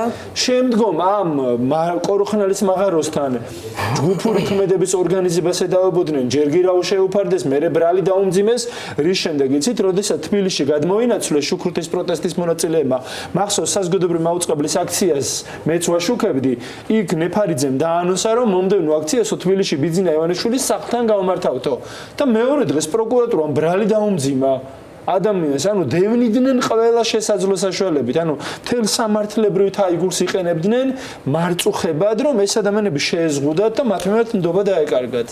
მოდის ვიხდირო დრო წავიღე. არა უშეშგელა. პირიქით. ხო, ჩვენთანაც დადიოდნენ სოფლებში, ღამღამობით მოდიოდნენ პოლიციის წარმომადგენლები, ეგრეთ წოდებული შუშის თანამშრომლები, გვაშანტაჟებდნენ თითოეულ ოჯახს. გვეუბნებოდნენ თუ არ გამოხვალთ აქციიდან, არ მოიქცევით ისე როგორც კომპანიის ნება ყოფნა. ხო. ერთ სიტყვით დაგაპატიმრებთ თქვენი ახლობლები აქ მუშაობს ამ ადგილზე იმას იქიდან მოუხსნით და თვითონაც გაგათავისუფლეს. შუქრუთის პროტესტის ყველა მონაწილე, რომელიც ჯორჯიან მანგანეზთან დაკავშირებული კომპანიებში იყო დასაქმებული, სამსახურიდან ყველა გაათავისუფლეს უკანონოდ. მათ შორის გიორგის ემუქრებოდნენ ეხა დაჭერილს აი ჩვენ თანამებრძოლ ბიჭების გაათავისუფლება რამდენად ცოტა გულუბრყვილო კითხვა გამომივა ხა, მაგრამ აი ხო აი ეს მაინტერესებს. გათავისუფლება ხო ეს გათავისუფლება ხუთივე მაღაროელის კი არა და სხვადასხვა პოზიციაზე მუშაობდნენ შუქრუთის პროტესტის მონაწილეები და ყველა გათავისუფლება უკანონოდ ცნოს ამ სასამართლომაც კი ოღონდ ამ დავას ხომ თვეების ჭირდება რეალურად როდესაც ისინი აქტიური პროტესტის პროცესში არიან დევნიან აშანტაჟებენ ავიწროვებენ მე ესენი ამ თავისი დარღვეული უფლებების მათი უფლებები რომ შეიძლება და დაირღვა ამის დამტკიცებას ახერხებენ უყოდ ბევრი თვის შემდეგ როცა ასევე ხელშეშლების გამო პროტესტი უკვე ვეღარ არის ისეთ აქტიურ ფაზაში მესმის რა თქმა უნდა მიზანი მიღწევა ეგეთ გვაშანტაჟებდნენ გიორგისაც ბევრჯერ უთხრეს რომ შენ თუ არ ჩაიხსნები ამ აქციებს იმიტომ რომ გიორგი ერთ-ერთი ჩვენთაგანი იყო რომელიც აქტიურად იცოდა თავის სოფელს თავის საცხოვრისს რომ იყო მუქარები ჟღერდებოდა რომ დაგიჭერთ აუცილებლად დაგიჭერთ ესე ვიზავთ მაგრამ ჩვენ ახლა რა ვიცი, ნაკლებად ეგეთი შიშების აკეთებდნენ ისეთ რაღაცას, რომ განცდა გქონდა ყოველთვის მოკლედ იცი, რომ აი დაუცველობის განცდა გქონდა და გვაქვს დღესაც რა. ხო, ვიღაცები გვართმევდნენ რაღაც პოლიტიკურში და რაღაც ესეთ პარტიულობაში რა. მოდი ყველაფერი გადავდოთ გვერდზე რა. ჩვენ ხო ვართ ქართველები არა? ჩვენ ქვეყანაში გვიწევს აი ჩვენ ქვეყანაში გვიწევს ჩვენი სახლებისთვის და იმისთვის გვიწევს ბრძოლა რომ ტოლბილები არ დავჩეთ გამიგე? ანუ ტოლბილები რო არ ვიყოთ ამისთვის ვიბრძვით რა ეხა ამას რა თუნდა ეხა პოლიტიკოსობა და რა თუნდა რაღაცა პოლიტიკურ სპექტრში და კუთხით შეხედვა რა სადმე ხო არ მომხდარა ისეთი რაღაცა ნუ ეგ მეორე საკითხია ეხა ჩვენი აზრი რას ვფიქრობთ ხევანდელობასთან დაკავშირებით მაგრამ უშუალოდ ამ ქმედებებში ხო არ ესე მკვეთრად ხო არ იყო გამოჩენილი თქვენი მოთხოვნები აბსოლუტურად რელევანტური და აბსოლუტურად სამართლიანი რა თქმა უნდა ეს ხომ არ არის ის რომ თქვა თქვენ აპროტესტებს რაიმე ტიპის თქვა პარტიული მიკუთვნობა აბსოლუტურად არაფერს არ არის თქვენ სამუშაო პირობების გაუმჯობესებას საცხოვრებელი პირობების გაუმჯობესებას თქვენ ითხოვთ იმას რასაც ნორმალურ მოქალაქე თავისუფლად ჩვენ ვერ ხედავთ ვერსაიდან ვერ ხედავთ ჩვენ რო ვინმე გვიცავდეს და სახელმწიფო გვიცავდეს პირიქით აქედან დაბუშტული რაღაცა ვიდეოებია სადღაც რამე ისეთ Facebook-ზე რო რაღაცას ასკროლავ იქ ისეთი ვიდეოები ამოდიოდა რომ ვითომ ჩვენ ვიყავით რადიკალები და ჩვენ ვაზარალებდით კომპანიას ვიღაც შემოსულ ინვესტორს რა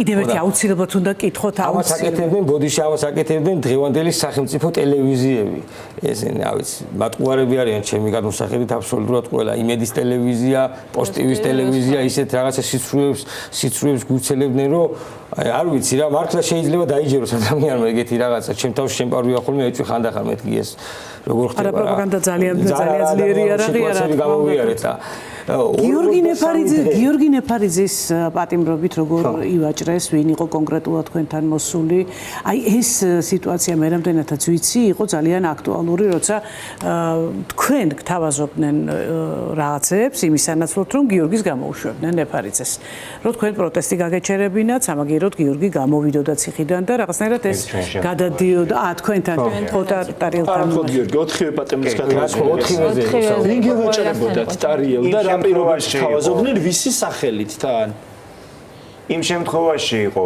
შიმშილობის პერიოდი ირაკლი იმ პერიოდში შიმშილობდა სულ ახალი დაკავებულები იყვნენ ბიჭები ელოდებოდნენ 2 თვის თავზე გათავისუფლებას ველოდებოდით მათაც და პოლიციის ხელმძღვანელი მოვიდა და მოგიტანეთ პრემიერის სიტყვები პრემიერის სიტყვებს გეუბნებით რომ თუ შეწყვეთ შიმშილობას თუ არ შეუშლით მუშა პროცესს ხელს ამ შემთხვევაში 17 ივლისს იყო თუ არ ვცდები თუ ივლისს იყო სასამართლო პროცესზე გაათავისუფლებენ 2 თვის თავზე ბიჭებს. ჩვენ მქონდა იურისტებისგან ესეთი ინფორმაცია რომ თუ ბიჭების გათავისუფლება იქნებოდა შესაძლებელი და ეს არ იქნებოდა პოლიტიკურად ჩამოჩორდებოდა ამას პოლიტიკური სახელი და მარწუხები ამ შემთხვევაში მარტივი იქნებოდა თუ დაზარალებული დაწერდა რომ არ ქონდა პრეტენზია ამ ბიჭებთან დაკავშირებით და რეალურად არც უნდა ქონოდა რადგან ეს ბიჭები დაკავებულები არიან არ არიან შემხებლობაში და არ არიან არ უცემიათ ესე რომ ზემოქმედება არ მოუხდენიათ იმ დაზარალებულს. ფიზიკური ძალადობა არ ჩაუდან. და უნდა მოეწერა ძალიან მარტივად უნდა დაეწერა რომ ამ ადამიანების მიმართ პრეტენზია არ გამაჩნია. ეს იყო რეალური შანსი ბიჭების გამოშვებისა. თუმცა მან მითხრა მე უკვე შენ მოგიტანე პრემიერის სიტყვები, შენ გათელე ფეხქვეშ ეს სიტყვები და ეხლა შენ ხარ ის ადამიანი, ვისაც მაგ ბიჭების დაკავება გინდა, დატოვება გინდა ციხეში.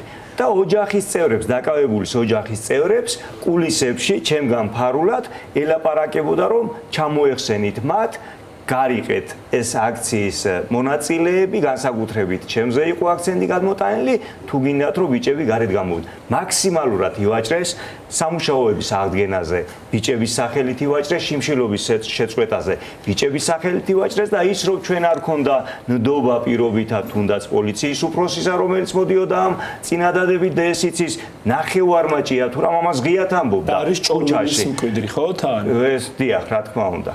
საჩხერის თუ ჭიათურის პოლიციის უფროსი? ჭიათურის პოლიციის. ან ბიზნესის თანასოფლელია ყველაფერთან ერთად. და ღიათ ამბობდა.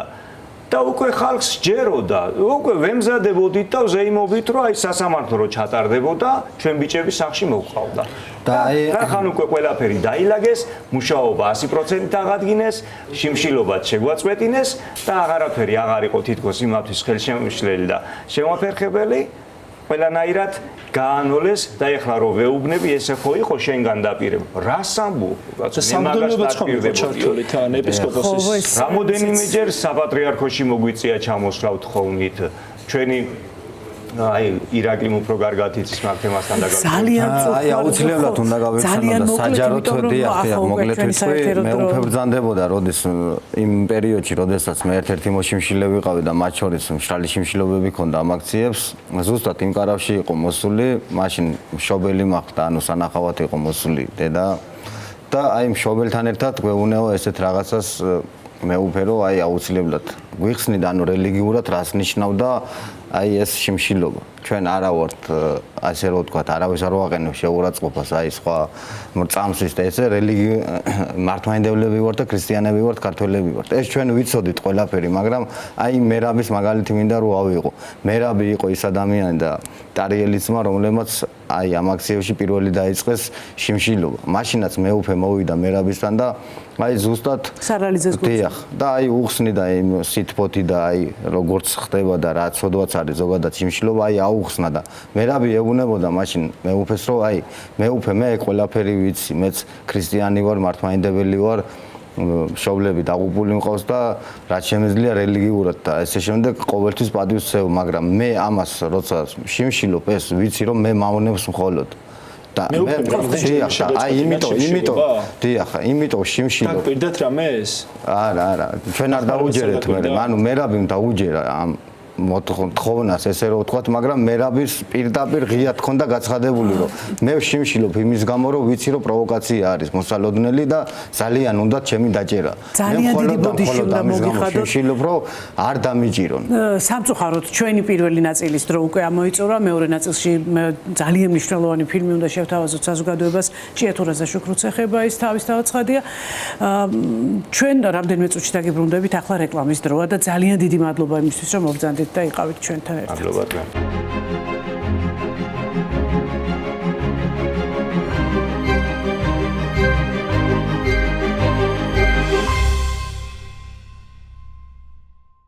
ბრუნდებით ღია სივრცეში გელა. ჩვენ ახლა უნდა წარვადგინოთ ჩვენი ფილმი, რომელიც 2 წლის წინ არის გადაღებული. ეს არის საგამოძიებო ფილმი ჭიათურასა და მის მიმდებარე სოფლებთან დაკავშირებით.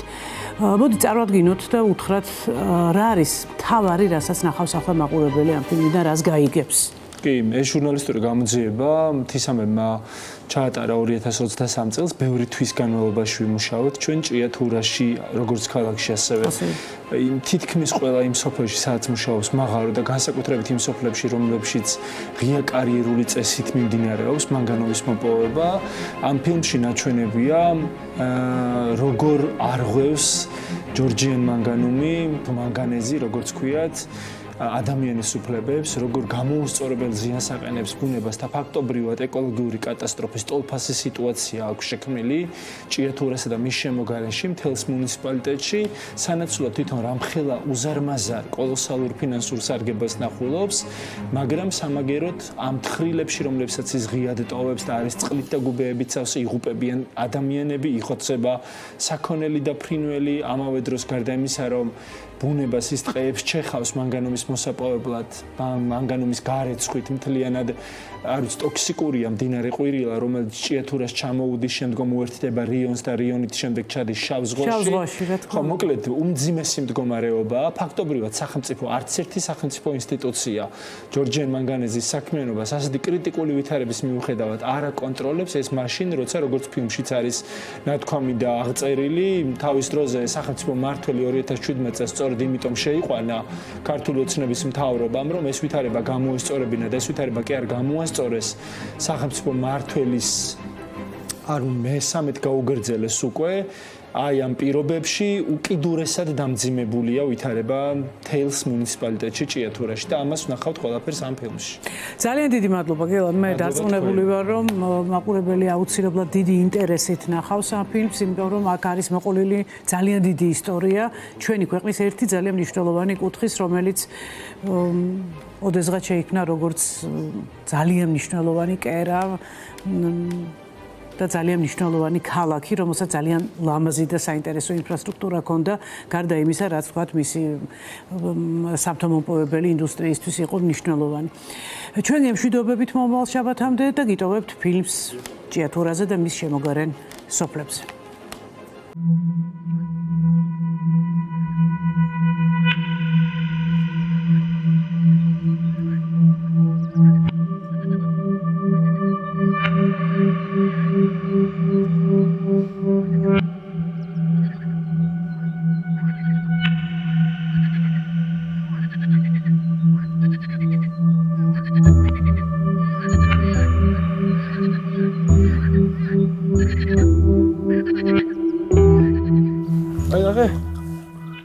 კინის თავი რო ჩანს, აი აქეთ.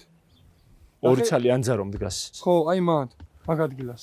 აქედან მიდიოდა სახში. მიდიოდა სახში და ფეხი გაეშორა ტალახში. და ფეხის გაწმენდა უნდა და დაიხარა ასე მოწყდა მიზერა და ჩავარა. იმასთან ერთად ვინც იყო, ის ამბობს, ის ბიჭი ამბობს, რომ ფეხის შემოსაწმენდად მივიდაო და ჩაშავდა ის მიწამერე და ჩაცურდა დაბლა და ჩავარდა წყალში, ცურვა არ იცოდა ნასმი იყო და დაღუპულა ეს. იმან ვერა მოიყვანა, მე იმან რო იყვირა და ამასობაში ხალხი კი მიეშველა, მაგრამ ის უკვე დამრჩველი იყო. 30 წლის გიორგი ღუღუნიშვილი სახლში ბრუნდებოდა, როცა გზის პირას მდებარე წყლით სავსე თხრილში ჩავარდა და დაიხრჩო. სოფელ დარკვეთში საცხოვრებელი სახლებისკენ მიმავალი გზის ორივე მხარეს თხრილები კომპანია ჯორჯიან მანგანეზის ნამოქმედარია. მიწიდან მანგანუმის ამოღების შემდეგ ტერიტორიას წლების განმავლობაში ასე ტოვებენ ან საერთოდ აღარ ასწორებენ. გზა გიორგის დაღუპვიდან 3 წლის შემდეგაც სიცოცხლისთვის სახიფათოა. მაგ ოჯახის რომელიმე წევრი მაღაროში მუშაობს? მამა. მაშინაც მუშაობდა, როცა დაიღუპა ბიჭი? კი, სულ მუშაობდა ეს კაცი. რა ჰქვია გიორგის მამას? ოლეგი. ოლეგი. გიორგის ოჯახის წევრებმა კომპანია ჯორჯიან მანგანეს არ უჩივლეს. გამოძიება შინაგან საქმეთა სამინისტრომ საკუთარი ინიციატივითაც არ დაიწყო, მიუხედავად იმისა, რომ სამუშაოების წარმოებისას უსაფრთხოების წესების დარღვევა სისხლის სამართლის დანაშაულია და ადამიანის დაღუპვის შემთხვევაში 5 წლამდე პატიმრობით ისჯება. ჭიათურის რაიონის სოფელი დარკვეთი გამონაკლისი არ არის. ღია კარიერებით განადგურებული გზების გამო ხალიფაურის უბანში სასწრაფო სამედიცინო დახმარების მანქანაც ვერ აღწევს. ბევრჯერ მოვითხოვე გამგეობაშიდაც ვიყავი, ყველგან ვიყავი მისული, რომ გზის თაობაზე ბავშვებს მარშრუტკა ყოლებოდა ევლო სკოლაში, ამომწყობ ბავშვი ბევრჯერ ხელით ამიყვანია ხოლმე და ბევრჯერ მქონია ამაზე ლაპარაკი გზებზე, მაგრამ გვეუბნებია სანამ არ განეციარგავა, გზა ვერ გაკეთდება. სკოლამდენ არის დაახლოებით 3 კილომეტრი, მაგრამ დარბაზის ხალიფაურის დარბაზთან დადის მარშრუტკა ავტობუსი, რომელიც გადაყავს ბავშვებს, აქ ვერ ჩამოდის. კილომეტრის ნახევრის ზევითკენ ჩერდება მარშრუტკა. ბავშვები სკოლაში რომ მიდიან, ვალინკებს იცავენ, მიდიან სადაც მარშრუტკა მოდის იქნამდე, იცვლიან ფეხს და იცავენ ბოტასებს და ჯდებიან მარშრუტკაში. იქიდან რომ მოდიან, იცვლიან ისევე და მოდიან ვანიკებით სახში. მანგანუმის მოსაპოვებლად ჯორჯიან მანგანეზისთვის წითელი ხაზები არ არსებობს. სკოლა, ბაღი, სპორტული მოედნები მათთვის დაბრკოლებას არ წარმოადგენს. აი ეს გადმოთვლილი რო არის ასე სკოლასთან ახლოს. სკოლა აშელ გამოვიდა დირექტორი და გააფრთხილა. მეტი რა უნდა გააკეთოს დირექტორმა, ხო არ მივა და გალახავს თავის ხელით ვინმეს. თვითონ უნდა კონდეს წინდის, მაგრამ თავრობა არის ჩართული და დირექტორი რას იზავს აქ? მაღლიდან არის ყველა და დირექტორი იზავს რამე საქანათო. აშელ გამოვიდა, გუშინაც გამოვიდა, ჩემი თვალით დავინახე, რომ მიწას ნუყრითო და ერთი ამბავი უღწია. ეს კი არა თელი ხალიფაურია გადათხრილი. მარტო აქანა გაიარეთ მოსახლეობაში რა ხდება? გაიარეთ მაღაზიის იქიდან, გადადით რა მდგომარეობა არის. მარტო სკოლას ნუ კიდე ინახავთ. მოსახლეობა ეზოში არის ამოღებულები. მარტო სკოლა არ არის აქ ის. ჯორჯიან მანგანეზმა მადანი თაბაგრების ამობანშიც 10 წლის წინ ამოიღო და სოფლის ეს ნაწილი უგზოდ დატოვა. მთელი ეს წლებია სახლებამდე მისვლა ორხიდიანი მანქანითაც კი შეუძლებელია. საიდან გაჩნდით ადამიანო? იმის შესასწავლად რა გავლენა მოახდინა ჯორჯიან მანგანეზის 17 წლიანმა მოპოვებამ ადამიანებსა და მათ ცხოვრებაზე, მთის ამბებმა 15 ექსპედიცია ჩაატარა ჭიათურის 15 სოფელში. თუმცა მუნიციპალიტეტში ერთი დასახლებაც, ერთი ადამიანიც არ დარჩა, ვიზეც წარმოებამ თავისი კვალი არ დატოვა. ეს როდის მოხდა, ასე რომ უგზოდ დარჩით? 10 წელია, თითქმის. ოპოთ სასწრაფო რომ დაგჭირეთ. ვერ მოვა. მარტო თქვენთან თუ სხვებთანაც? ეს პატარა კი არ არის, რო გადაყვია ეგ გაგიჟდებით. და 10 წელი ასე მიატოვეს და გდია. სულ 100 არის ახლა ეს. იქიდან შორია, იქიდან იქამდე სულ ის არის. აი 10 წელია ხელი არ უხლიათ. არაფერს არ აკეთებენ, ხო ხედავ, აბა რა არის, ქვიშა არის, დაყრილი თუ რა არის. არა.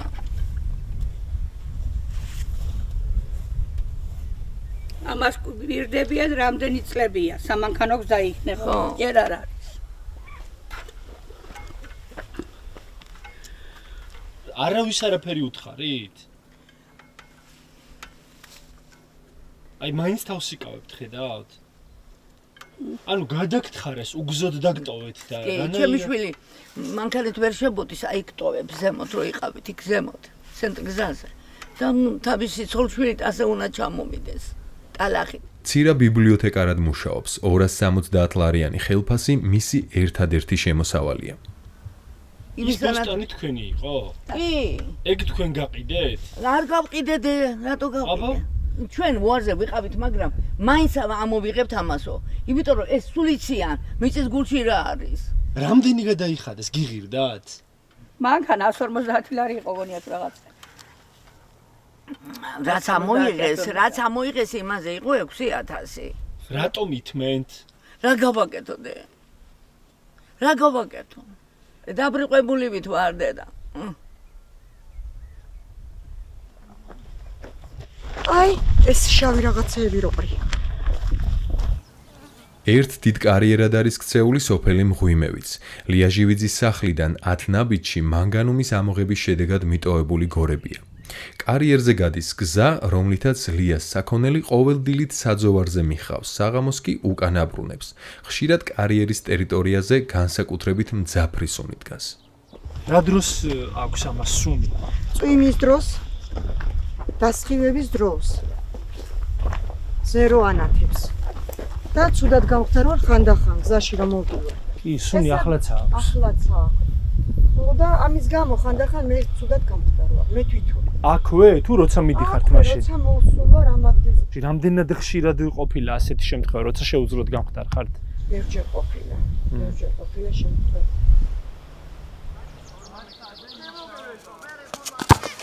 ცხოვრობდეთ ჯანმრთელობისთვის უვნებელ გარემოში მოქალაქის კონსტიტუციური უფლება.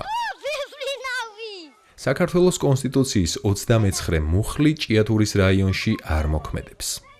ძიმე მეტალები, რომელიც ვიცით, რომ ადამიანის ორგანიზმში მოხვედრის შემდეგ ის ორგანიზმიდან არ გამოიდევნება და არის არაერთი დაავადების გამომწვევი, სწორედ ესე ხდება, ანუ მიწის ქვედა ფენების ზემოთ მოხვედრის შედეგად ძიმე მეტალები ხდება შემდგომში უკვე მიწის ნაყოფიერ ფენაში, იქედან საქონელი იღებს, საქონლიდან ადამიანის სხეულში და ასე შემდეგ. ანუ იკვრება მთლიანი ჯაჭვი და ეს ძიმე მეტალი საბოლოო ჯამში ხდება ადამიანის ორგანიზმში და რჩება იქ. ანუ ძიმე მეტალების ორგანიზმიდან გამოდევნა ფაქტიურად არ ხდება, ხო?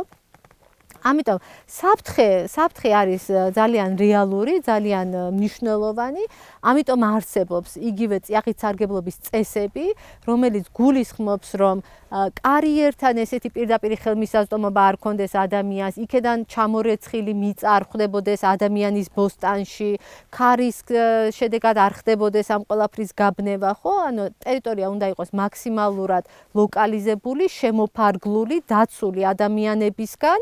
ადამიანების იქ მოხვედრისგან ერთის მხრივ და მეორეს მხრივ ადამიანები უნდა იყვნენ დაცული კარიერის ზემოქმედებისგან, რასაც ჭიათურაში ვერსად ვერ ვნახავთ. ანუ წესი, რომელიც არის სავალდებულო დასაცავი, აბსოლუტურად უგულებელყოფილია ჭიათურაში. ჯორჯიან მანგანეს მადნის მოპოვების ლიცენზია ჭიათურასა და საჩხერეში 16430 ჰექტარზე აქვს და ლიცენზიის ვადა 40 წელია.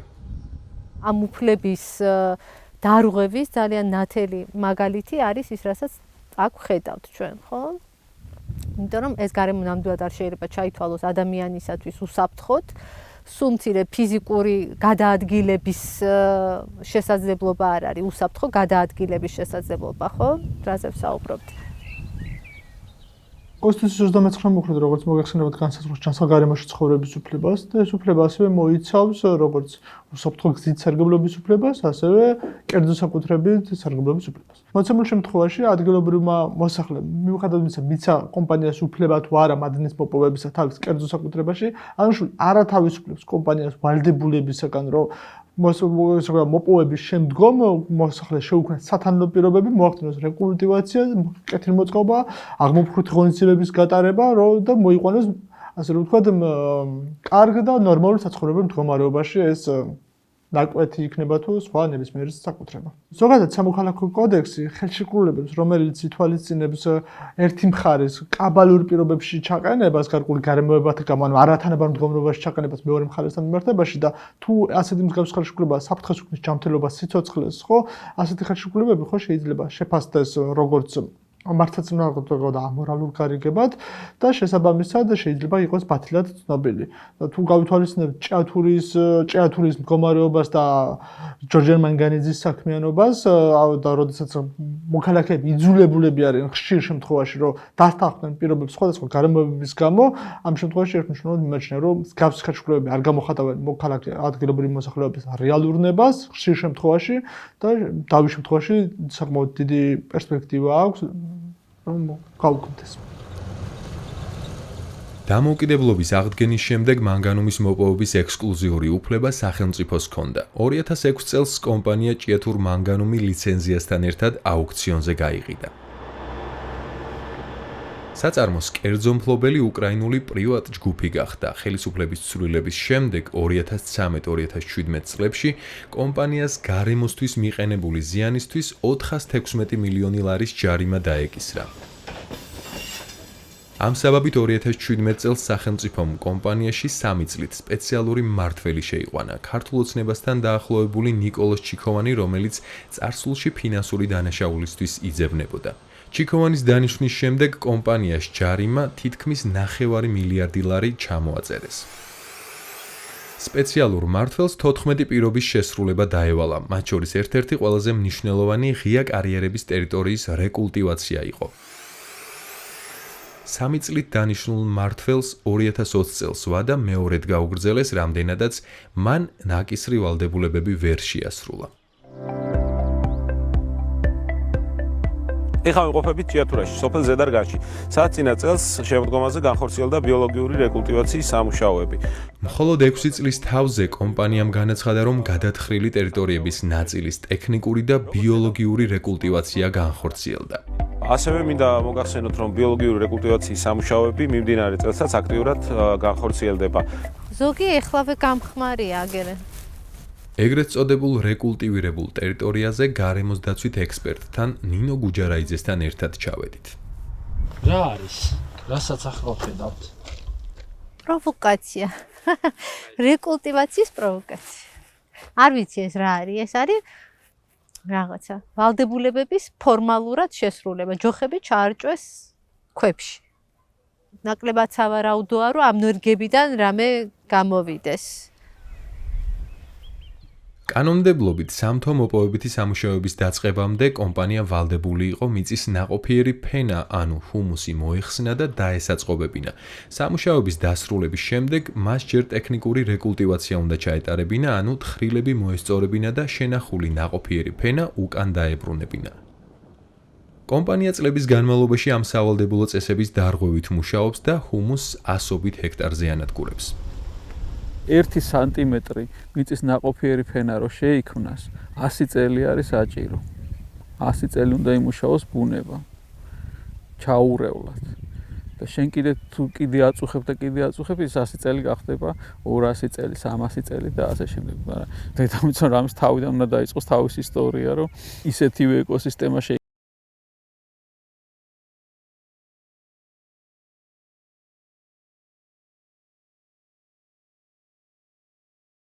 დამხედველობის დეპარტამენტი აღარ ამოწმებს. შესაბამისად, აღარ არსებობს ზუსტი სტატისტიკა, რა მოცულობის ზიანი ადგება გარემოს, რამდენით გაიზარდა ბოლო 6 წლის განმავლობაში 416 მილიონიანი ზარალი. ვიცით მხოლოდ ის, რომ ღია კარიერული წესით მოპოვების ფართობი მინიმუმ გაორმაგებულია. ღია კარიერული წესით მადნის მოპოვებას ბევრი უარყოფითი შედეგი მოსდევს.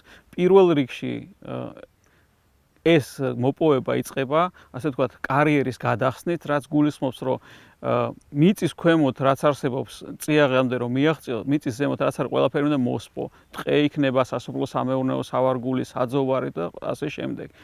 რის აღდგენასაც ალბათ საუკუნეები და შეიძლება საერთოდაც არ აღდგეს, როდესაც ზიანი არის ძალიან დიდი და ან არის ასეთი ამბავი, რომ აღდგენა შეიძლება საჭიროებდეს გარკვეულ ადამიანის ჩარევას, მაგრამ იმდენად ძვირი იყოს ეს საქმიანობა, რომ ვერ ამოიღოს ამ წიაღის მოპოვების შედეგად მიღებული სარგებელი. თვალით ჩანს ნახე ხეები, რომ მოშოვებულია და ჩამონგრეული. აქ მარჯვენა მაცხენა მხარეს, ხო? პირდაპირ, ზუსტად პირდაპირ. ტყით დაფარულ ტერიტორიაზე წიაღის მოსაპოვებლად საჭიროა სპეციალური ნებართვა, ან კონკრეტულ ფართობზე ტყის სტატუსის გაუქმება. მწვანე ალტერნატივის კვლევის თანახმად 2021 წლამდე ასეთი ნებართვა არ გაცემულა. 2021 წლის შემდეგ გაცემული ნებართვების შესახებ ინფორმაცია კი მთის ამბებს სატყეო სააგენტომ არ მიაწოდა. ტყე არის ძალიან მნიშვნელოვანი კომპონენტი ნებისმიერ ეკოსისტემის, მით უმეტეს აქ, სადაც ხდება ტყეები, რომლებშიც არის იშვიათი და საფრთხის წინაშე ყოფის სახეობები გაბატონებული. ეს არის იმერული მუხა, წაბლი და ასე შემდეგ. წესით ასეთი ტიპის ტყეებში მოპოვება, სამთო მოპოვებითი სამუშაოების წარმოება არ შეიძლება.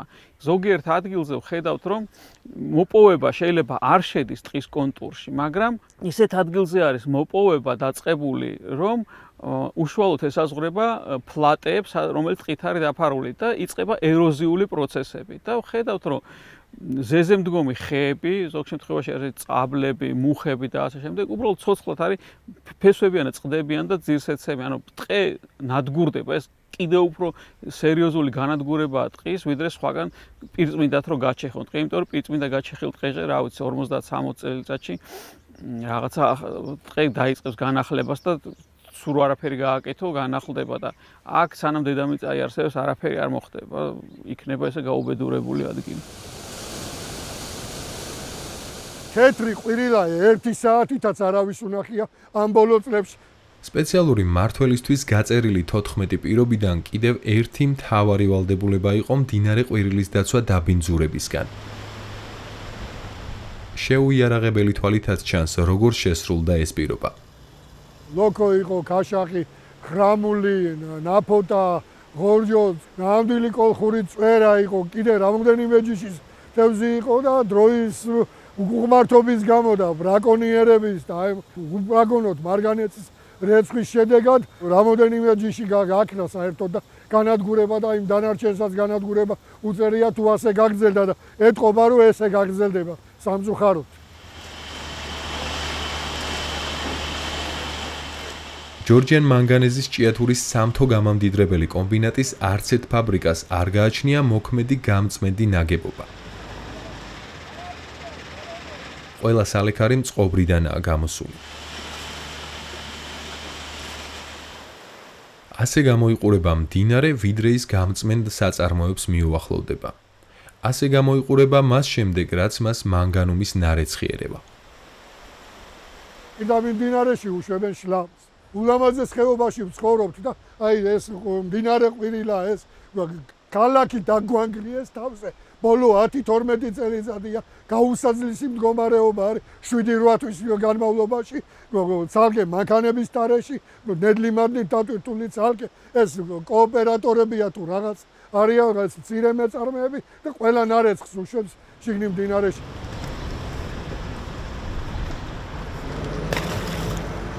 გაერთიანებული წყალმომარაგების კომპანიიდან და სურსათის უვნებლობის სააგენტოდან გამოვითხოვეთ ჭიათურის მუნიციპალიტეტში სასმელი და მდინარის წყლის ხარისხის მონიტორინგის შედეგები. მიღებული პასუხებიდან გამოვარკვიეთ, რომ სახელმწიფო მაკონტროლებლები წყალს არ ამოწმებენ ისეთ სოფლებში, სადაც მანგანუმის ღია კარიერული წესით მოპოვების გამო ყველაზე მძიმე მდგომარეობა. ამიტომ თისამბებმა თავად აიღო მდინარე ყვირილიდან წყლის სინჯები და საკვლევად გარემოს დაცვისა და სოფლის მეურნეობის სამინისტროს კუთვნილ სახელმწიფო ლაბორატორიაში წარადგინა. წყალი მოგიტანეთ შესამოწმებლად. მადლობა. პასუხში ვკითხულობთ.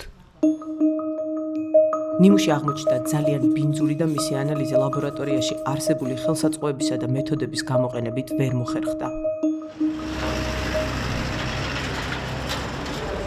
იგივე ხერხს მიმართა ჭიათურის ეკოლოგიურმა კლუბმა. მათ მიერ აღებული სინჯები თბილისის სახელმწიფო უნივერსიტეტის ლაბორატორიამ შეისწავლა და დაასკვნა, რომ მდინარე ყვირილა და მისი შენაკადები მძიმე მეტალებით საგანგაშოდაა დაბინძურებული. ქალაქ ჭიათურაში მდინარე ყვირილადან ამოღებულ სინჯებში მანგანუმის ღრულად დასაშვებ კონცენტრაციას აღემატება 42-ჯერ, ქალაქ ზესტაფონთან 157-ჯერ.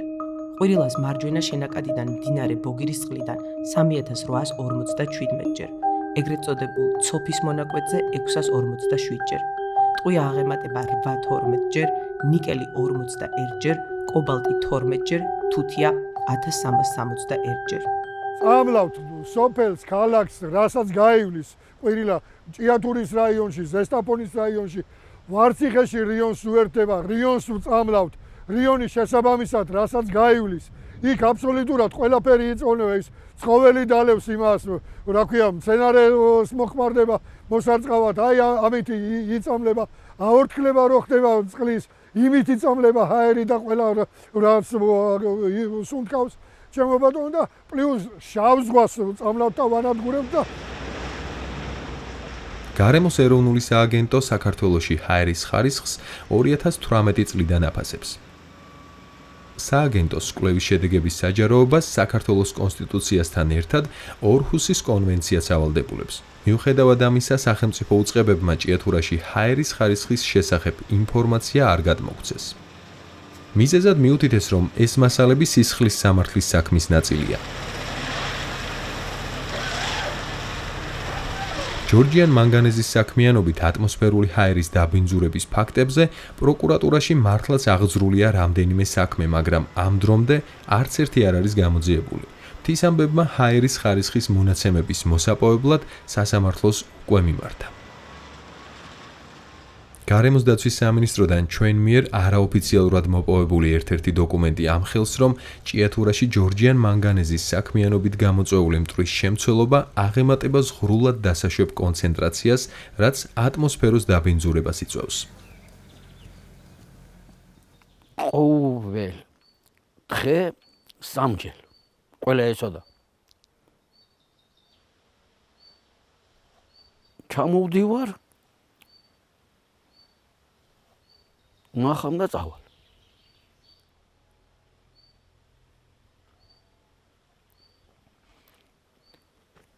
თქმას არ შემიძლია რო ვთქვა. აქანაც დღეში არ ჩამოვარ ნახავ ჩემ ნანგრევებს და მივდივარ ისე. მეგრელიშვილების სახლი ითხვიში ზუსტად იმ ადგილას იდგა, სადაც გულნარა გამოჩნდა.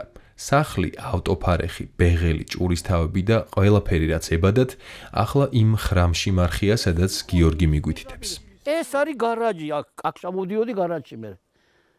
თემაშია. იქიდან პირდაპირ ეს რო წამეიყვანო, ეს კაკალი ვავჭიო და გავასწოროთ იმის პირზე. ასე ეს მიწა ეწიო ახლა აწიო პირდაპირ იმის პირზე. ეს კაკალი რო აწიო ახლა იყვანო იმის პირზე ასე გამოსწორებაზე. ეს კეთე იყო ამ ჩემ დაბლა ეს კეთე იქრას ჩანს ახლა. ის იყო ამის დაბლა. მე მინდა რომ ჩემი სახლი იყოს აგერას, სადაც ვიწვალე 45 წლის განმავლობაში, სადაც დავზარდა ჩემი შვილიშვილები მინდა იქნა რომ ვიყო. კონდეს ისეთი ციბერე რომ რა ვიცი. ავად შეეფერება ჩემი სანაოჯი. ალან მართალ ოჯახს. გავაწყე, გავარემონტე, გავამზადე, პენსიაში გამოვედი და რო ვთქვი რომ გევიმართე წენში თქო და მერე გამომკრა რაღაცა იყო, მაგარო იყო თუ ამოწყვეტა იყო და დამაქცია და დამანგრია ეს 45 წლის ნაშრომიდან ამაგარი. ჩაყარა წყალში სულე. ჭიათურის სოფელი თხუში მანგანუმს დახურული წესით მოიპოვებენ. სოფლის ქვეშ მაღაროების ქსელია. გიორგი მეგრელიშვილის სახლზე ბზარები რამდენიმე წლის განმავლობაში იზრდებოდა. გასული წლის მარტში კი დაახლოებით 800 მეტრის სიგრძის მიწის მასივი ჩაიქცა და სახლი მთლიანად ჩამარხა. ითხვიში ეს ერთადერთი დანგრეული სახლი არ არის. და ნელა-ნელა ვარემონტებით რამანა და ერთი წელი არ არის კიდე რომ რაც დავამთავრეთ ეს რემონტი. დაბლა საქათმეები იყო, საღორე მქონა, საყოლიებელი იყო, ჩავედი და საღამოობით ჩდებოდა ხოლმე ბზარები. და ეს ბზარები ყოველ საღამოს, ყოველ დღე იმატებდა 20 სანტიმეტრს. ხო და ერთ დღეს უცებ მოწყდა. და ეს ყველაფერი დაინგრა მაქსიმუმ ერთ კვირაში. აქ რასაც ხედავთ კი გადაიღებთ გაროში, აი სულ ასე ჰორიზონტი იყო, ჰორიზონტი იყო ერთი აქიდან კიდე ერთი 50 მეტრო. და აბრალიან მეწყერს. ითხვიში დასალევი წყალი არ არის. დასალევი წყალი ჭები შრება ზაფხულში. და სვერისკენ უძახიან რაც თავის ტკივილის წყალს, წყაროს. იქიდან ვზიდავ დასალევ წყალს. მეწყერს რა უნდა ითხვიში? ეს არის მაღაროს ჯორჯიან მანგანესი. ხო და მამა შარშან ზამთარში გადამერცვა დეკემბერში. ცხონებულია, ღმერთმა აცხონოს მისი სული. ეს რო იმას დაენახა თავისი თვალით 50 წელიწადი აკოციაცევდა იმას. თავის ხელით აკაკეთებული ცხონებული მაღაროდან მოქონა ხოლმე თითო ოროლა ზურგით, ფეხით. აი ბურღებს უძახიან და აი არის ტალავერი თავის ხელით არის გაკეთებული. იმის გასხლულია და იმის მოვლილი არის ეს ტალავერი, კაროჩე და ქექონა მაგალითად შარშან ერთი 500-600 სუფთა წვენი მოვიდა მარტო სუფთა. ხო და ახლა კი ხედავთ რა მდგომარეობაშია, სახლი არის არავა. ვენახზე და იმაზე ხო ზედმეტია ლაპარაკი. აუ სიტყვებიც არ ყოფნის რა. უკვე ვერ ვლაპარაკობ უკვე რა, ისე განადგურებულ მდგომარეობაში ვარ. რა უკვე ჩვენ ცოცხლების სიაში აღარ ვწერივართ, არც სახლი, არც კარი. ნგრევის არეალმა 40 ჰექტარი მოიცვა, სრულად განადგურებული ან საცხოვრებლად უვარგისია 20 სახლი, 86 ოჯახი კი რისკის ზონაშია.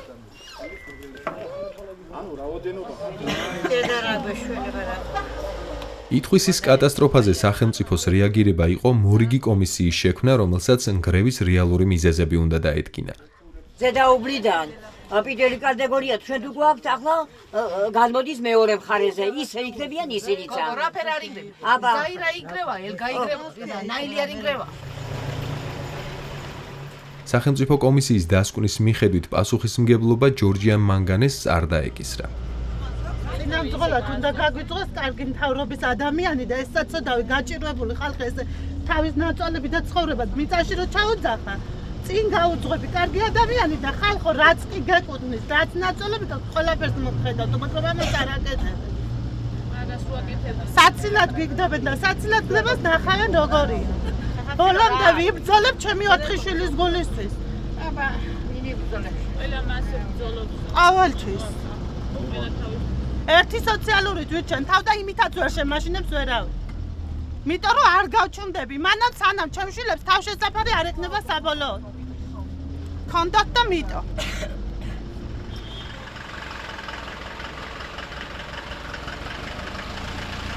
სოფელი სამართალს ეძებს და უკვე მერამდენედ ჭიათურის მერიასთან აქციას მართავს. დასკვნა დაიდო ის, რაც დაიდო. დასკვნა არის ის, რომ გამომწვევი მიზეზი არის ამ სახლების დანგრევის, არის მეწყერი.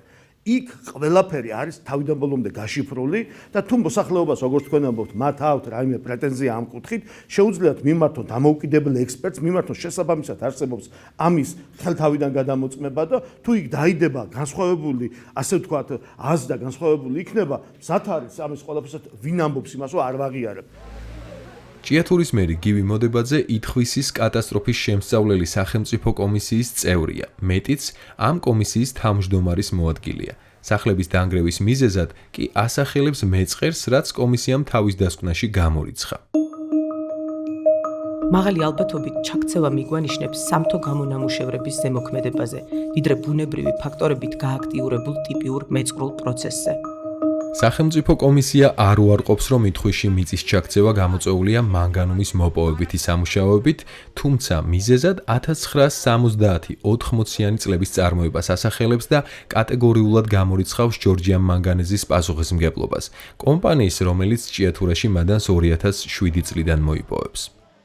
ჯორჯიან მანგანეზი კვლევებით დგინდება, რომ 2007 წლის შემდეგ ჯორჯიან მანგანეზი არ შესულა და არ გამოუღია მადანი. არავინ არ ამბობს ამას, რომ მადანი გამოღებული არ არის. გამოღებულია მადანი, ბუნებრივია, მაგრამ გამოღებულია 2007 წლამდე.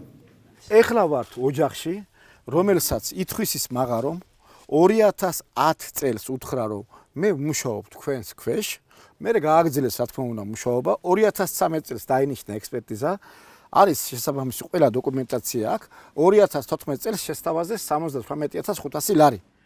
ზურა გოგოტიშვილი თავისი მეზობლის ამბავს გვიყვება. ჯორჯიან მანგანეზმა ითხვისში მცხოვრებ ერთ-ერთ დაზარალებულს ემზარ მახათაძეს წერილობით დაუდასტურა, რომ სოფლის ქვეშ მაღარო 2007 წლის შემდეგაც მუშაობდა. ამან მიწერა, რომ მე ჩემს ქვეშ მუშაობ თუ არა, რომ ვიცოდეოდ. კიო, მუშაობ თქვენ ქვეშ 134 მეტრის სიღრმეში.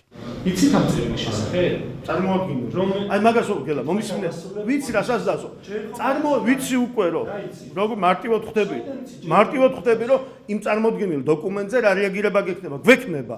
წარმოადგინო და მზათავართ რეაგირებას გავწევ. იმ დოკუმენტში რა წერია, იცი? 2000. მე ხო არ ვიცი, წარმოადგინო და ვილაპარაკო. გეუბნებით ბატონო. შუქრუთის მაღაროს ხელმძღვანელობა გაცნობებთ, რომ სოფელ ითხვისში და სოფელ შუქრუთში მცხოვრები მოსახლეობის კუთვნილი მიწის ნაკვეთის ქვეშ ვაწარმოებთ მანგანუმის მადნის მოპოვებას მიწისქვეშა სამთო სამუშაოებით 2007 წელი. შპს ჯორჯიან მანგანეზის კომისიამ ადგილზე დაადგინა, რომ შუქრუთის მაღარო მიწისქვეშა სამთო სამუშაოებს აწარმოებს ბუჭუ მეგრელიშვილის ნაკვეთის ქვეშ 2008 წელი. თქვენ საკუთრებაში არსებული საკარმიდამო მიწის ნაკვეთის ქვემოთ მიმდინარეობს შპს ჯორჯიან მანგანეზის ჭიათურის სამთო გამამდიდრებელი კომბინატის პატარიძის ითხვისის მაღაროს მიერ მიწისქვეშა სამთო სამუშაოები 2010 წელი. შპს ჯორჯიან მანგანეზის შუქრუთის მაღაროს ხელმძღვანელობა გაცნობებთ, რომ სოფელ ითხვისში მცხოვრები თეიმურას მეგრელიშვილის კუთვნილი მიწის ნაკვეთის ქვეშ ვაწარმოებთ მანგანუმის მადნის მოპოვებას მიწისქვეშა სამთო სამუშაოებით 2013 წელი.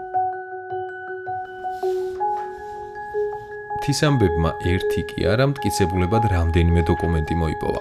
ყველა წერილს ხელს ჯორჯიან მანგანეზის ხელმძღვანელობა აწერს. ეს უკვე პროვოკაცია, როდესაც დასკვნა დაიდება და მე ამბობენ. ეხლაც განვიხილავთ, რაზეა საუბარი? ბიჭო, წარმოადგინოთ, გენაცვალო ჩემი თავი, წარმომიდგინეთ ეს წერილი, წარმოადგინოს ვინმე ეს წერილი. 4 თვე ხომ მუშაობდით რა? არავის არ მე არ მაქვს ეს წერილი, არ მაქვს თომა.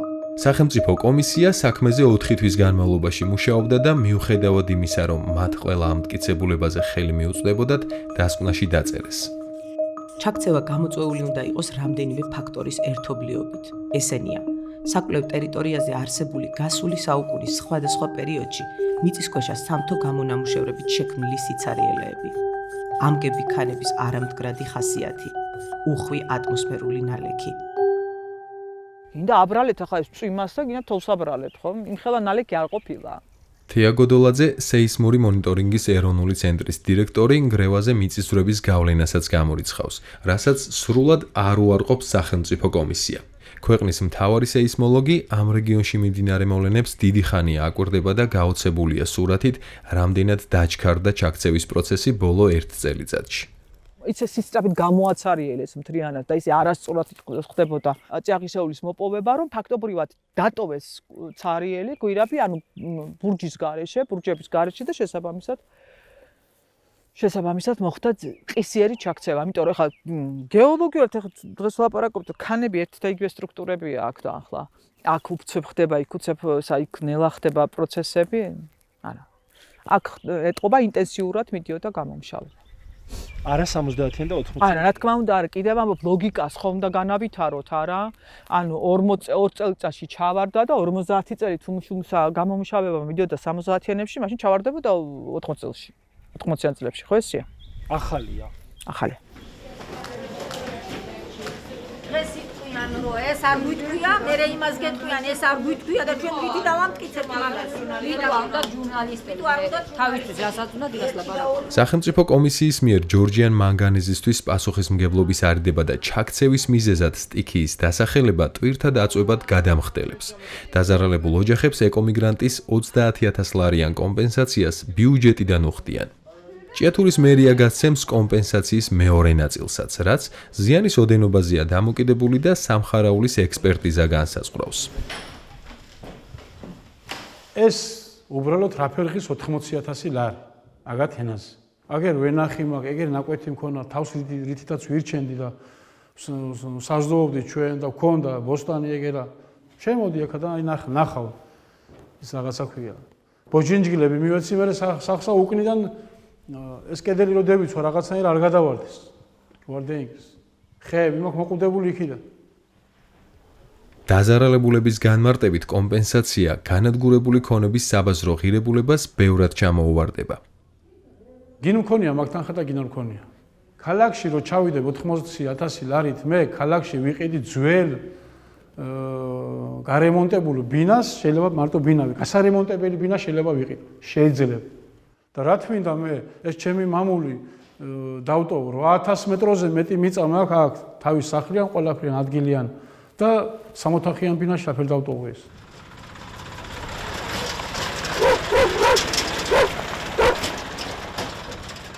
რანაირად ავტოვო ახლა 60,000-ად. მართლა ისე ხარ არის დაშენებული ხარ რომ 60,000-ად ახლა ამ ხელა ზაბორებს. ამ სახს ავაშენებ, შეცხო ოჯახის შვილი ხარ. ავაშენებ გავაკეთებ. რაც ხეხილები გვაქვს. რითითაც საზრდოობთ. კაკლები ძალიან ბევრი მაქვს, ძირეული. საქონელი ისე დაგვაყიდიეს ზოგი. ახლა ვარც გლახათხეში. რითი უნდა ვჭამოთ, რითი უნდა ვსვათ ვიჯა. ხო ჩვენ ცოდვები ვართ, რა ყველა თითოეული ოჯახი ცოდვა არის. რამდენიმე ათეული ოჯახი, რომელთა სახლებშიც აღარ იცხოვრება, სახელმწიფომ ქირით გაიყვანა. ამ ხარჯებსაც ბიუჯეტიდან უხდიან, როგორც 75 წლის ინვერ მახათაძის ოჯახს. მის შემდეგ წავიყვანით ქალაქში, მაგრამ ეს იყო მისთვის უმძიმესი, რადგან იყო სახში იჯდა და ხმას არავის არ გვცევდა, ძალიან განიცდიდა, ძალიან ნერვიულობდა. ამოვადილით საღამოს ისე უკამბრუნდება, არის აქ შემოფარული აქ რაღაც რო დღე იყოს აქ. საღამოთი ისე მოდის და რა ვიცი ესე წვალებით მიდის და მოდის და ყველასთვის ძალიან დიდი ტკივილია ეს ყველაფერი. დაუნგრიეს თავის საკუთარი სახლი, დაუნგრიეს თავის საკუთარი კარი, აქვს თავისი მეუღლის საფლავი, რომელსაც ვერ ტოვებს. მთელი ცხოვრების ნაწვალები ადამიანს, როცა აქვს ძალიან ძნელია მისი დატოვება, მისი მიტოვება ზოგადად. აი, რა ვიცი, მე პირადად რძალი ვარ და მე ძალიან მიჭირს ამ ყველაფრის დატოვება. იმის ფიქრიც, რომ აი, როდესღაც ჩვენ აქ ბედნიერები ვიყავით და ამ დროს მობრუნდები და უკან აღარაფერი აღარ გაგვაჩნია. ფაქტიურად გაგვანადგურეს, გაგვასწორეს მიწასთან, მაგრამ ამ ყველაფერზე პასუხის გება არავის არ უნდა.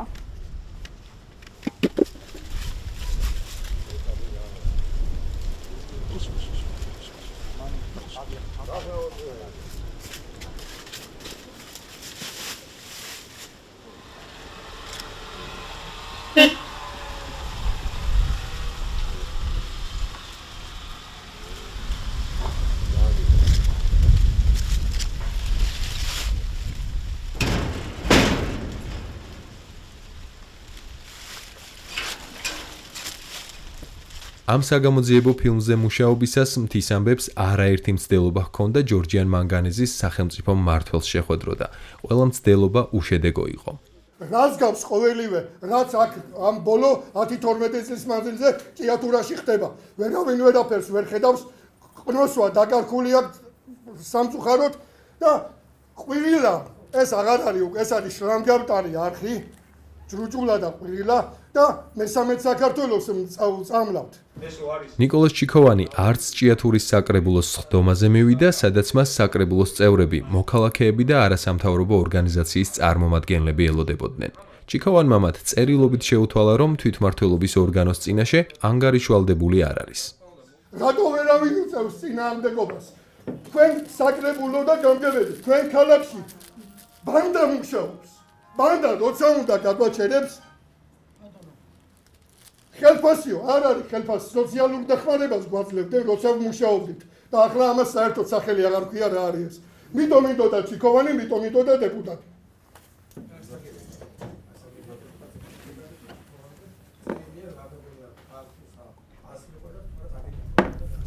ჯორჯიან მანგანეს 6000-მდე თანამშრომელი ჰყავს. ჭიათურაში თითქმის ყოველი ოჯახის ერთი წევრი მაინც მანგანუმის მოპოვებაზე მუშაობს. მაღაროდან მიღებული ხელფასი ხშირად ერთადერთი შემოსავალია. მისი დაკარგვის შიშით დამქირავებლებთან დაპირისპირებას ვერ ბედავენ.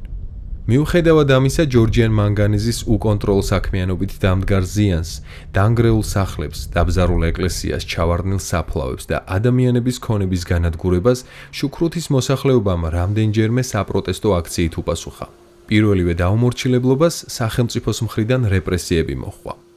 ჩვენი თანასოფლელები ორი ადამიანი დაიჭირეს, რომლის თავისუფლების ხარჯზე გვევაჭრებოდნენ სახელმწიფო სპეციალური მმართველი და კომპანიის მაღალჩინოსნები გაგვეშვა მაღარო, თორე მათ არ განათავისუფლებდნენ, არ გამოუშვებდნენ ციხიდან.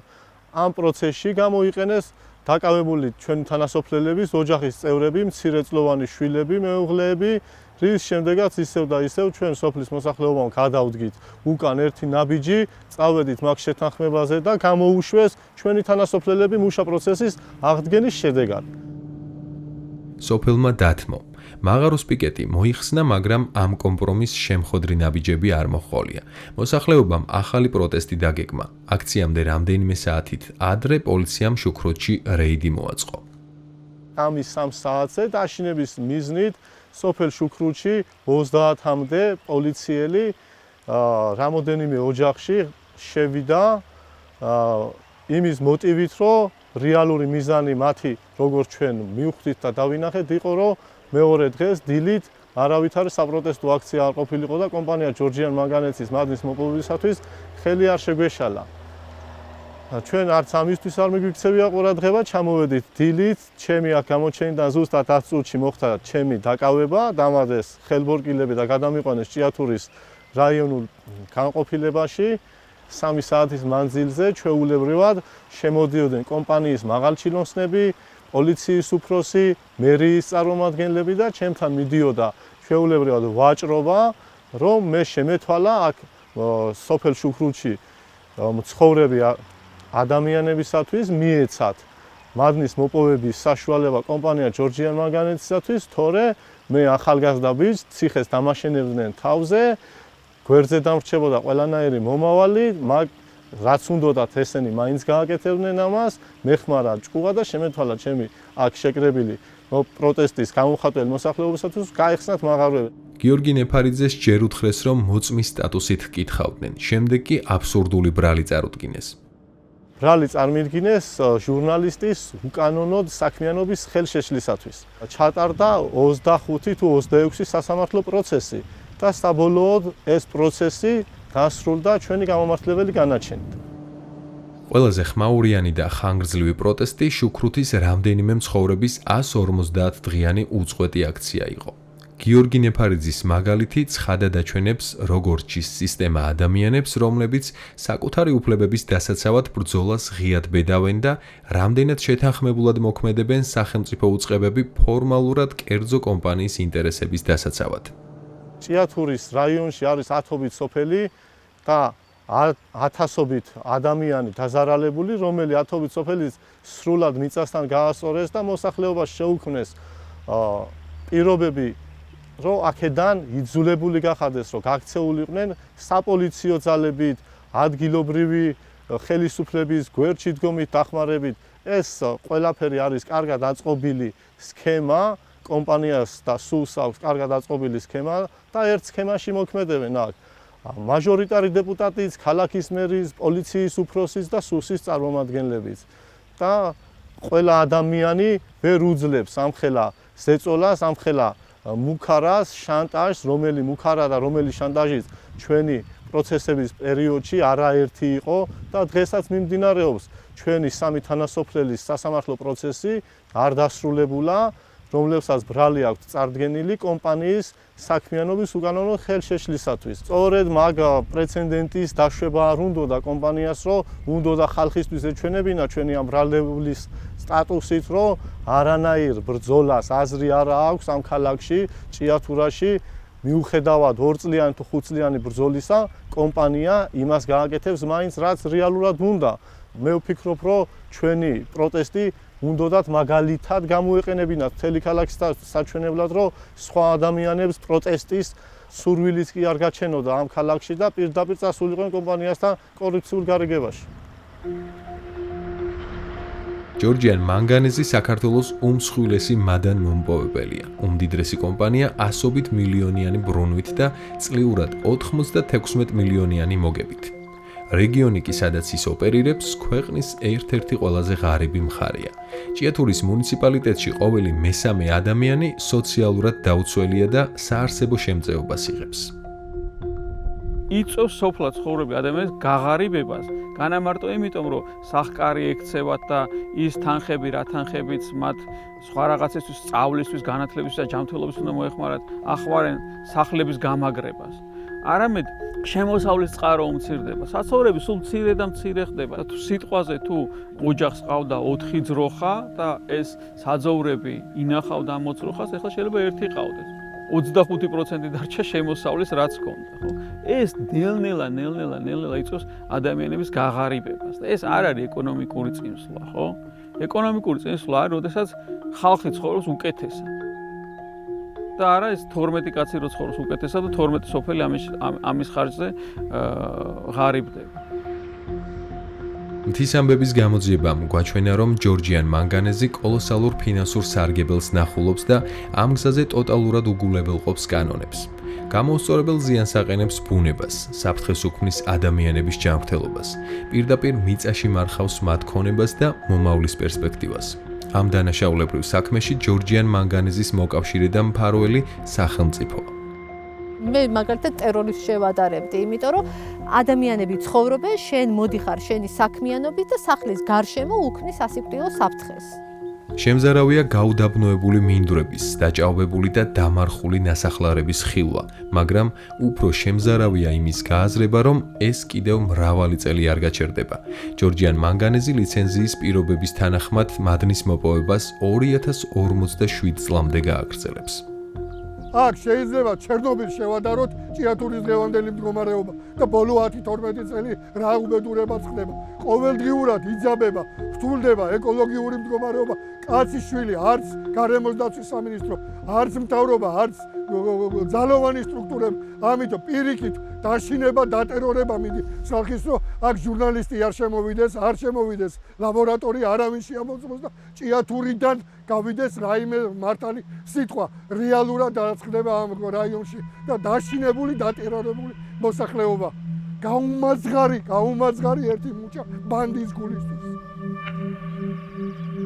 კანონდარღვევების მთელი ეს ჯაჭვი ამტკიცებს, რომ მანგანუმის ფასი ამ ქვეყანაში ადამიანის სიცოცხლეზე მეტია.